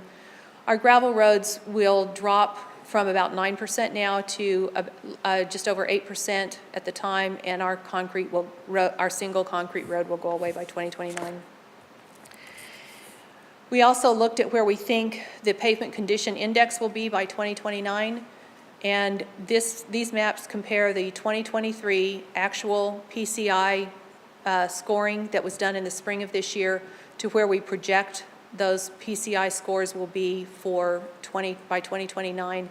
And you can see that somehow we managed to miss 0.42 lane miles of probably a chip seal road, and it will be in poor condition by then. So maybe we can find a few dollars to correct that. This is a quick look at the projected pavement condition index scores from 2023 to 2029. And again, you can see we've done away completely with our poor and very poor streets. The poor has a 0 there because there is a tiny little bit of road surface there that's in poor condition. This is a percentage, a look at the same information, but this is a percentage of roads that are in excellent, good, or fair condition by 2029. So the County Highway Department goal is to provide a pleasant, safe driving experience for both residents and visitors. We'll continue to seek some innovative practices, and we've talked about some of those throughout the presentation today. We'll be looking at a solution for some of the dust control on our gravel roads, innovating our processes for chip seal resurfacing, updating pothole and deterioration patching techniques. We'll also, which we'll talk about some more in some of the other presentations, being deployed some mobile technology for more efficient field work. And we'll be looking to improve the PCI scores, that is the pavement ratings, throughout the next 5 years. We'll continue to provide additional information on the website that is helpful to our residents and that will inform them about what's going on. So overall, that's a quick end to the presentation, and I'll be glad to answer any additional questions you have. Thank you. I have found the maps particularly helpful because they kind of tell the story in a graphic way. Just so everybody knows, there is also a listing at the end of the presentation. Obviously, you didn't put that slide up because it's all text. Yeah. But a listing of roads and conditions. So I appreciate that ability to go back and take a look at some of those. Yes, the commissioners have that in their book, and that is the spring 2023 pavement condition index for county roads. Something else. And one point I would make about that listing is that we do not score the gravel roads. So all the gravel roads have a score of 0 just because we do not score the gravel roads. We only score the paved surfaces. I'm sorry, go ahead. Oh, no, that's okay. Something that I noticed was we have, for lack of a better way to put it, county islands within municipalities where we still are responsible for the roads in spite of the fact in some cases they are entirely enclosed by a municipality. If the municipality has not annexed the road, then yes, we are responsible for it, even though it's surrounded by a municipality. Well, what occurs to me is that sometimes I think that we get sort of stuck with that particular thing, administrator. Well, we do. We're having those discussions with municipalities when they annex. encouraging them to annex also the right-of-way. In some of those cases, particularly in Smithville, Commission may remember that last year we brought forward to you an agreement. So we have an agreement with the city of Smithville where it doesn't make sense for us to do half a road and them do the other half. And so we have a plan, especially when it comes to snow removal. And so we have an agreement with them. We're also talking to Smithville about improving a road, both of us sharing to improve a road. Once that happens, then Smithville will take over the entirety of the road. So we're trying to have those conversations with our partners. That was one of the things, and obviously what brought that to mind was also the agreement we have with Platte County on some of the roads that we share. I also noticed, are there similar discussions going on with the city of Kearney? Because I know there are a lot of things there. I think that's something that is important. The other thing I've noticed occasionally is that when there's an annexation, it goes right up to the road. While we certainly want to take care of what our responsibility is, part of what we're doing by improving this is at some point these municipalities are going to be annexing these areas into their cities. And I would, there's nothing obvious to be done about it at this moment. I just make the observation that we're spending money on county roads that are, under those kinds of circumstances. We still need to do it, but I think we do need to encourage the kind of thing that we're talking about with the cost sharing, because it would not be fair for county taxpayers to bear the entire burden, especially when they are surrounded by a municipality. So I certainly appreciate those ongoing talks. With that, Commissioner Lawson. I have a question for our auditor. You sent something out the other day that was talking about there was some MARC money for roads. Will we get that, like you get that, and we can go ahead and give it to Road and Bridge to utilize? So I'll have Terry talk about that. That one particular item that the auditor sent out was sort of a new program that Mark had put into place, and we have roads that have been approved, we've submitted. Mark will handle the contract. They're not going to send us money. Literally, they're hiring a contractor to do all the roads, and they'll pay them directly. Okay. But we have put in for, again, projects, grants, the 210, old 210 bridge, we put in some STP requests for. So we're continuing to try to find funding from outside sources. Yeah, well, anything we can get, we want. The funds that you... Also, I'm sorry, could we let the... I'm sorry, Terry. That's okay. I was going to Go ahead. expand on the MARC money that you mentioned that the auditor sent out some information about. That is the Coronavirus Supplemental Relief and Recovery Act, or some such long name. Anyway, the counties and local municipalities were given a choice of putting down either or using their share of the pot to do either microsurfacing or asphalt resurfacing. And the county has chosen to use microsurfacing on I believe it's about 2.5 lane miles of roadway, and that should be done next spring or next summer sometime. We are still waiting to hear the details about that. Mark is administering the entire contract. The engineer and the contractor will come out, do the work. The county will verify that the work has been completed, and Mark will pay the contract. So we'll see the benefit, but we won't see any of the funds actually coming through our budget. Yeah. We don't care how they do it. That's right. Just do it. That's right. Yeah, exactly. One other question, quick question. So I've noticed that we've talked about like Vance Brothers or somebody coming out and doing work for us, because I think at the time a machine was broken or something of that nature. So is that now good, and we don't have to maybe contract out as much? Our own people can do it? Actually, what we're going to do is turn around and contract all of our product out, our asphalt, microsurfacing, and chip seal, because actually in the summertime, our staffing is short right now.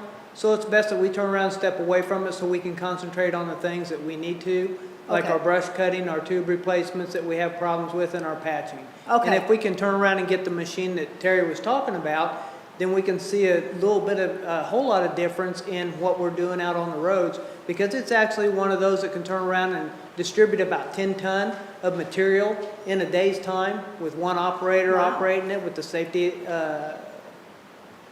things on it to keep traffic rolling. And then we'll train about 4 people to turn around and do that. I think you'll see a little bit of, a whole lot of difference in that product and what we're doing, because it also turns around and takes care of cracks, any kind of deviation in the road, and potholes. That's fantastic. Also, when they come out and they do a job for us, I was talking to somebody the other day that deals with Kansas City, Missouri, God bless them. And what they do is, you get the road fixed, and then someone from the city comes out and they plug that. Like if they say we want, the bid is for 3 inches of asphalt on this road. Okay, so they get all done with it. Then out comes the city inspector. He plugs it, as they say, and they find out, actually, did they give us 3 or did they cheat us on it? Before we pay them, do we go out after they've finished a job and physically inspect that road and make sure that what we asked for is what we got?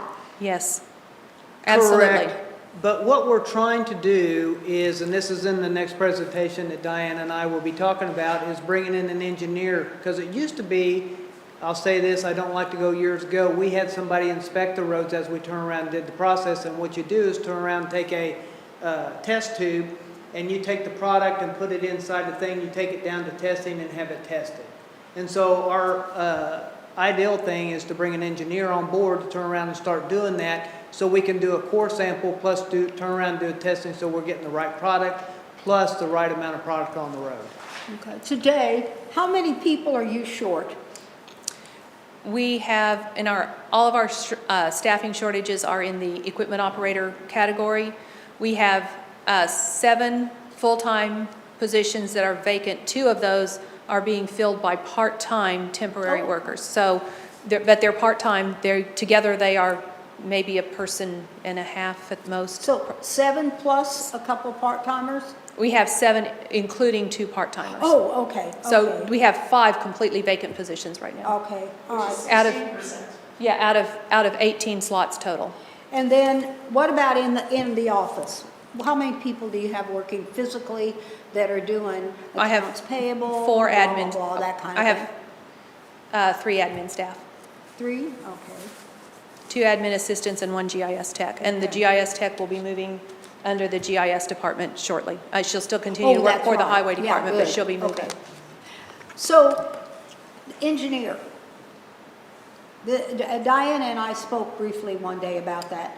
So this engineer isn't going to be somebody that we can say, oh, we don't need to bid that out anymore for our bridge. This guy is just going to be like another office staff, so to speak. And he can do a little above and beyond. Is that something, and I'm not being an unkind person, I'm just asking, is this something that you have the capability to do? I'm just thinking about, the fact that we're giving our people a little bit more money and you're short on staff. And rather than an engineer, is this something that you have the capability to do yourself rather than hire someone else to do it? To answer that, I've got years of experience of road building, but when you get an engineered stamp on it, it makes a difference, especially if we're going for grant money or BRO money. When you get an engineered stamp on something for road building and inspections that we do, and then on bridges, when we turn around and do the prints, those always have to go through MoDOT. Our engineer has no say in it, but he can look over those plans and tell us what he sees that might be different or anything to help us move along with that, especially with subdivisions and stuff. When the plans come in, if we have subdivisions coming in, they can put an engineer stamp to it. Sure. Okay. Thank you. Commissioner Johnson. Thank you. Couple of quick questions here. Let's see. One of the things that I've noticed living here in the Midwest is your challenges are a lot greater than some other places. Where I come from, when it gets cold out and we hunker down for the winter, it's about 50 degrees outside.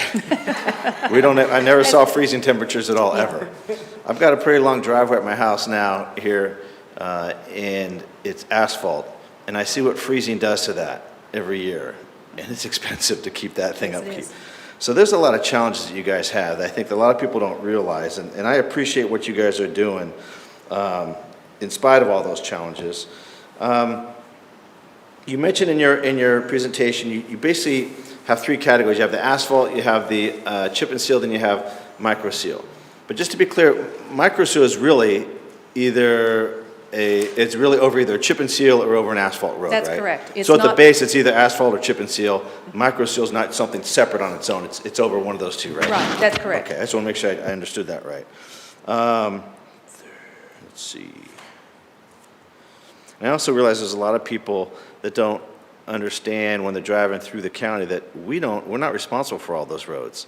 You go through a lot of cities, they're not ours. No. The roads that are inside any city boundary are not ours, and none of the state highways, lettered or numbered, or interstates are the county's responsibility. So things like Liberty, Kearney, Smithville, Excelsior Springs, they're all responsible for their own roads. Those are not our roads. Yes. The only exception would be if we have a cooperative maintenance agreement Right. with that city for a specific road. Okay. But basically, that's a true statement, yes. You talked about striping costs. They've gone way up. Yeah. Do you know, why have those gone up so high? Yes, we were told that there are a limited number, and it's been 2 years, so I've kind of forgotten the numbers, but there are only like 2 or 3 paint manufacturers, and one of them had a catastrophe at their plant, and it's shut down So permanently. it's actually the cost of the paint that we're talking about Yeah, that's it was really the cost of driving paint it that up. went up, yeah. And disposal. Yeah, and the disposal too, the disposal rules changed at that time, so any leftover product, they have the disposal rules and costs changed. And do we contract out all our striping? Yes, we do. We don't do anything in-house? No. Striping? We don't have the equipment. We give Joanne a paint roller, can't we? We could. We could save some money That's- there. That's not an option we'd considered previously. And then when it comes to new developments, we got new developments going up all the time inside the county, somewhere in the city limits somewhere. But a lot of those, even in their city limits, they adjoin or they back up to county. Are we making sure that these new developments are paying their fair share of the roadways that go in and out of those developments as far as asphalt, that kind of stuff? Is there anything more we can do there? We would like to work with the cities on that because we do have a lot of city subdivisions that are, the subdivision itself is in the city, but it connects to a county road or nearby to a county road.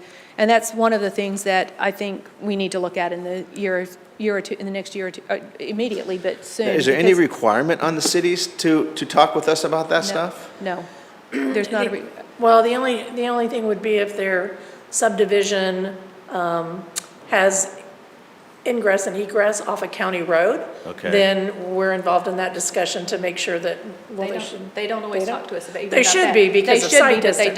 don't. They don't. However, We've- I agree that a conversation with the cities that if they have an impact fee and the majority of the surrounding roads are county roads of that subdivision, then we should be talking to the cities to say, you know, how can we get some of the impact money?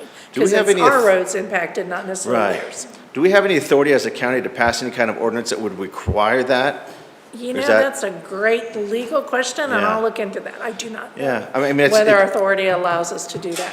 The development would be in their city, but can we as a county require that city to either fund or to at least have discussions with us about those ingress and egress roads, that kind of stuff? Because there's a lot of, I know the one they've been talking about for years, I forget the name of it now, but the one up there by the Liberty North High School that they plan on putting in, 1 million homes and 6 million ballparks.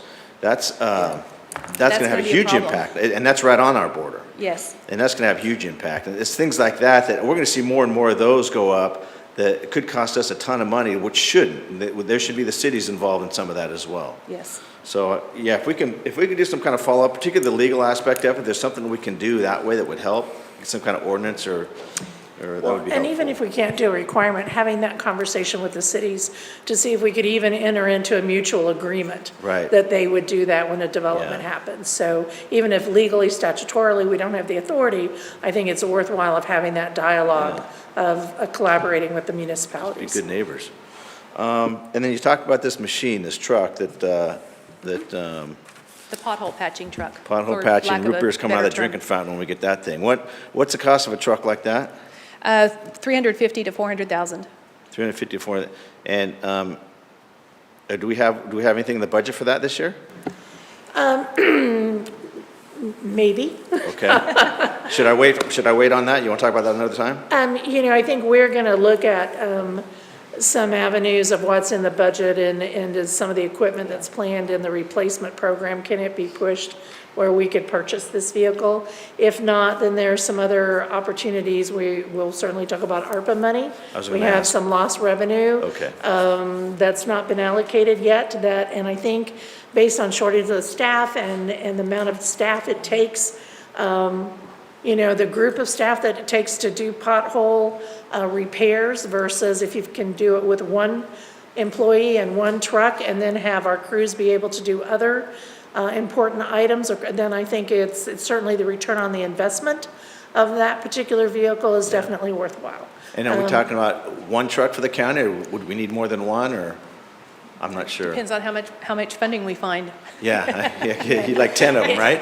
Well, at no, I minimum, mean- it would be great to have two, right? So that you always have two going out. Right. Because as you talked about, winters are our worst friend when it comes Yeah. to freezing and thawing. That is what helps with potholes. You see that every year in the spring, whether you're in the city or in the rural area. And then as Terry mentioned, the intersections, right, where people are stopping and going or braking around curves. So potholes are never going to go away. We're always going to have potholes.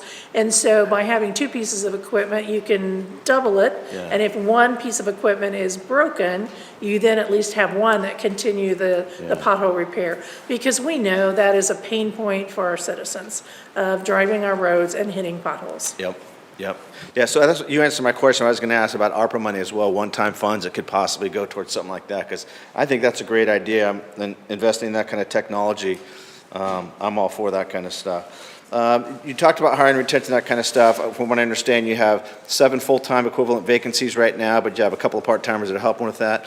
Is there an issue with hiring and retention right now? Are we advertising right now to hire those positions and just can't get them filled? Yes, we've That's been what's going on? advertising those positions for quite some time. I didn't mention when I was speaking earlier, we do have one person that's scheduled to fill one of those positions beginning January 2nd. And is this an issue that highway departments are seeing around the state, or is it specific to Clay County? Is it just hard to hire, or I know a lot of places It's hard to but- hire everywhere. I've had calls from a couple of other regional county road and bridge managers who are asking me the same question. What is your retention like? What is your turnover like? Are you having trouble hiring? What are your openings are? And questions about what the pay scale is. And based on those other counties that I've spoken to, our pay scale is more or less equivalent to that. But it doesn't, of course, match the private sector for the same right, type of jobs. right. It never will. So we're not way far off in government sector pay scale for that job then? Not isn't it? terribly far off, no. Hopefully we'll do a salary study to find out for sure, but. Exactly. And then we'll hopefully be able to get to 5%, hopefully this year. That But, would be appreciated. Is there anything else that the commission can do that would help with the thoughts you have on the hiring issue that we Well, can help and I'd with? just like to, even though we haven't got to the road and bridge budget, in their personnel budget, we have increased the allocation for salary adjustments for the operational staff is greater than Oh, that's 5%. right. It's You're 8%. right. I knew that. That's right. Right? So because we know that's, Yes. sort Good. of one of our hot jobs we can't Yeah. fill. And so in the current proposed budget, that operation division, the increase in their budget to budget is 8%. That's right, To yeah. address not only raising the starting salary to help with recruitment, but also address our current staff. That's a good idea. Yeah, I did know that, but I'd forgotten. Okay, and the last thing, your job, it's kind of like law enforcement, it's very thankless. You get a lot of complaints, a lot of people are eager to, even us, eager to jump on the bandwagon and say what a horrible our roads is, that kind of stuff. It's a thankless job, I get that. You guys do a lot more than what people realize. You guys do, I think in many ways, our roads are much better than a lot of people realize. You hit one pothole and all of a sudden the whole roads in the entire county are horrible. Which isn't the case. And I think one of the ways that maybe we can do better, at least from what I'm seeing, and maybe I'm just not seeing it, but is the way that we promote you, and we promote what we've done throughout the county with roads. For example, I saw on Facebook, I'm not a big social media guy, but I got a Facebook page for the first time when I ran for office. So that's the first time I've ever been on Facebook. But so now I'm on it and I see stuff. I saw some from the city of Kansas City that put out, this year we paved this many roads. It's the most we've done in the history, in a single year in the history of the city, that kind of stuff, which was great. I thought, wow, okay, it was just a short little blip, just bragging about what they did. But I mean, you guys got tons of numbers, tons of things to brag about, whether it's how much money we're putting into roads this year, how much more it is from last year, how many roadways you've done, your 5-year plan, which I think is great. If you could put that online or something, people could see, hey, look, I know I'm gonna get my road done pretty soon. I know where I rank, that kind of stuff. Things like that, and the work that you and your crews are doing out there, if we can brag about it, and I don't know if that's your department or somebody else, if we have a bragging department that does the social media stuff for us, I don't know. I don't know if Megan's part of that, I don't know. But just an idea, if we can figure out a way to brag more. And that stuff, if we get stuff, like on Facebook, if there's something that the county puts out on Facebook about it, I mean, I'll certainly repost that again, and those that are on I call it Instant Chat and Snapgram. I know that's not right. I say that to get my kids mad at me. That works. But Snapchat and Instagram, all those different things. We get other people pushing that out. Just the image alone. Because image is big, and our county is going through a big change in our image. We are re-imaging ourselves big time, have over the last couple of years, and continue to move that way. And I think your department is a huge one, to the fact that most of us ran on your department and the issues that we're all going to fix. But that's an issue for the citizens, and if they can say, hey, listen, highway's paying attention, and this is what they're doing. Yeah, I hit a pothole, but you know what? I'm reading here, they put this much more money, or this many more roads were done this year, or I know this, whatever it is. But just, there's so many things you guys can brag about. And it's kind of like in law enforcement, we'd catch I'd go out and catch a murder suspect. That's not a big deal to me. I do it all the time. But people make TV shows off of that kind of stuff, and it's like a big deal to other people, and we forget what a big impact we're having. I think maybe you guys and your crews forget what a tremendous impact you're having on this county and think, oh, this is just another day in the jungle. We fill potholes, that's what we do. That's a big deal to some people. I don't know if they're gonna make a TV show off of filling potholes or anything, but it's a big deal. And I think the more we can brag about that, the more it changes the image of what people think about our highway department and our county in general, and how, hey, listen, we're paying attention, you're paying attention to what the citizens want. And you are, they just don't know it a lot of times. So I think if we could push that, and I'll do anything I can to help with that. Okay, I appreciate that. I know that our social media presence has been pretty much limited to, we just finished a bridge or a box culvert and the road is reopened, or we're getting ready to do one. So we have a ways to go on that, absolutely. That's a good idea. I think that'd be a good idea. I appreciate that. Thank you. That's all I have. Okay, if there are no more questions or comments, I think we're looking forward to a America's Most Wanted Potholes television show in our future. That seems to be the case. I'll need your input on those. It is about 1:25 now. Administrator, how do you want to proceed? I don't know what the next section will take, so if you can kind of help me manage the clock a little. Sure, I'd be happy to. And so we have a whole presentation on Road and Bridge Fund and the Capital Road and Bridge Fund that we need to go through. Some of that we talked a little bit about personnel, and so we have tentatively scheduled another workshop for next Wednesday morning. We had it tentative in case we need it. I think we need it because this is an important budget that we need to go through. So because I know many of you have to leave now. So at the next one, we will go through the Road and Bridge Fund. We'll go through the Road and Bridge Use Tax Fund. And then we'll talk very high level about, again, the 5-year CIP. So what you have that Terry presented, and you have copies of today's presentation. So you have the list of roads by year that are planned for the 5-year CIP, along with maps. We'll send that to you electronically because it's easier to see those maps if you can blow them up than on the screen. I think Terry also gave you all a notebook that has more about the 5-year plan in it. When I go through the 5-year CIP, what you will see in the 5-year CIP is just the total dollars. What's the total dollars for asphalt? What's the total dollars for chip and seal and micro? So the list of streets are not going to be in my presentation. That's in everything that Terry gave you today. What I will go over is what is all in the 5-year CIP. So we'll talk a lot about bridges. We'll talk about our technology. So the whole 5-year plan is broken out by categories. And you actually have that in your slides from today that we just haven't got through yet. So that would be my goal at the next budget workshop. And certainly, and that probably won't take as much time as our other workshops have taken. And so that would be a good time then to start having that deliberation by the commission of, are there other changes in the budget that you would ask that we do? We've already heard from you about the additional 1% COLA. We're going to make that happen. But the sooner you can tell us changes that you would like to see in the proposed budget, because we have a really quick turnaround time between that and then holding a general presentation, the last meeting in December in your regular meeting, and the first meeting in January is the public hearing and the adoption. So we need to make any changes that you would like as quickly as possible. So. And when we're talking about those changes, obviously, the more fully attended commission meeting gathering, the better.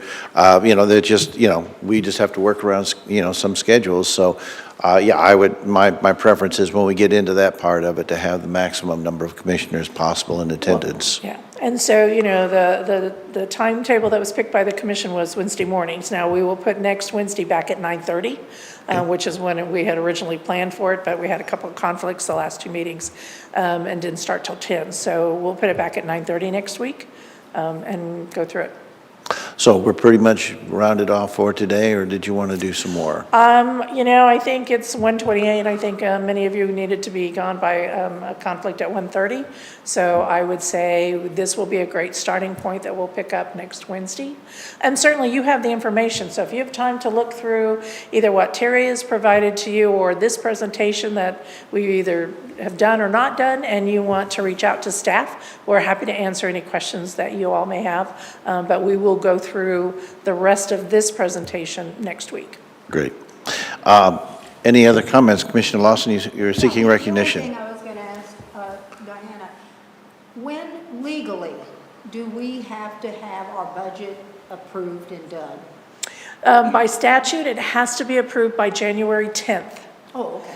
And so your meeting would be January 4th. Okay. And we do need to know, because we do need to advertise in the newspaper for the public hearing. Oh, okay. So we're kind of locked into January 4th, and we will then put out that advertisement in the newspaper notifying about the public hearing. And by the way, for those who may be watching and unfamiliar with our schedule, they may note that we are doing this on a different timeline than last year. Following an election year, that is generally pushed back 30 days because there is a prohibition against lame duck, for lack of a better word, commissioners voting on a prospective budget. So that allows, in case anybody who is viewing this or any of the citizens see an inconsistency every other year, the deadline goes back and forth to accommodate for the seating of any new commissioners to be able to, as fully as possible within that period of time to assess what they think of the budget. That's correct. So after an election year, if there are new commissioners, then the statute does allow for a later date in January to adopt the budget. Yep. But if there's no change in commissioners, which we don't have any changes this January, then it's January 10th. Right. And I misspoke there. It's not necessarily 30 days later, but it's at the end of January is Right. generally when that's moved to for that purpose. So just in case anyone is hearing this and is a little confused from last year's schedule, that's what accounts for that. Any other questions or comments before we adjourn? Seeing none, we are adjourned. Thank you. Thank you all for your time this morning and afternoon.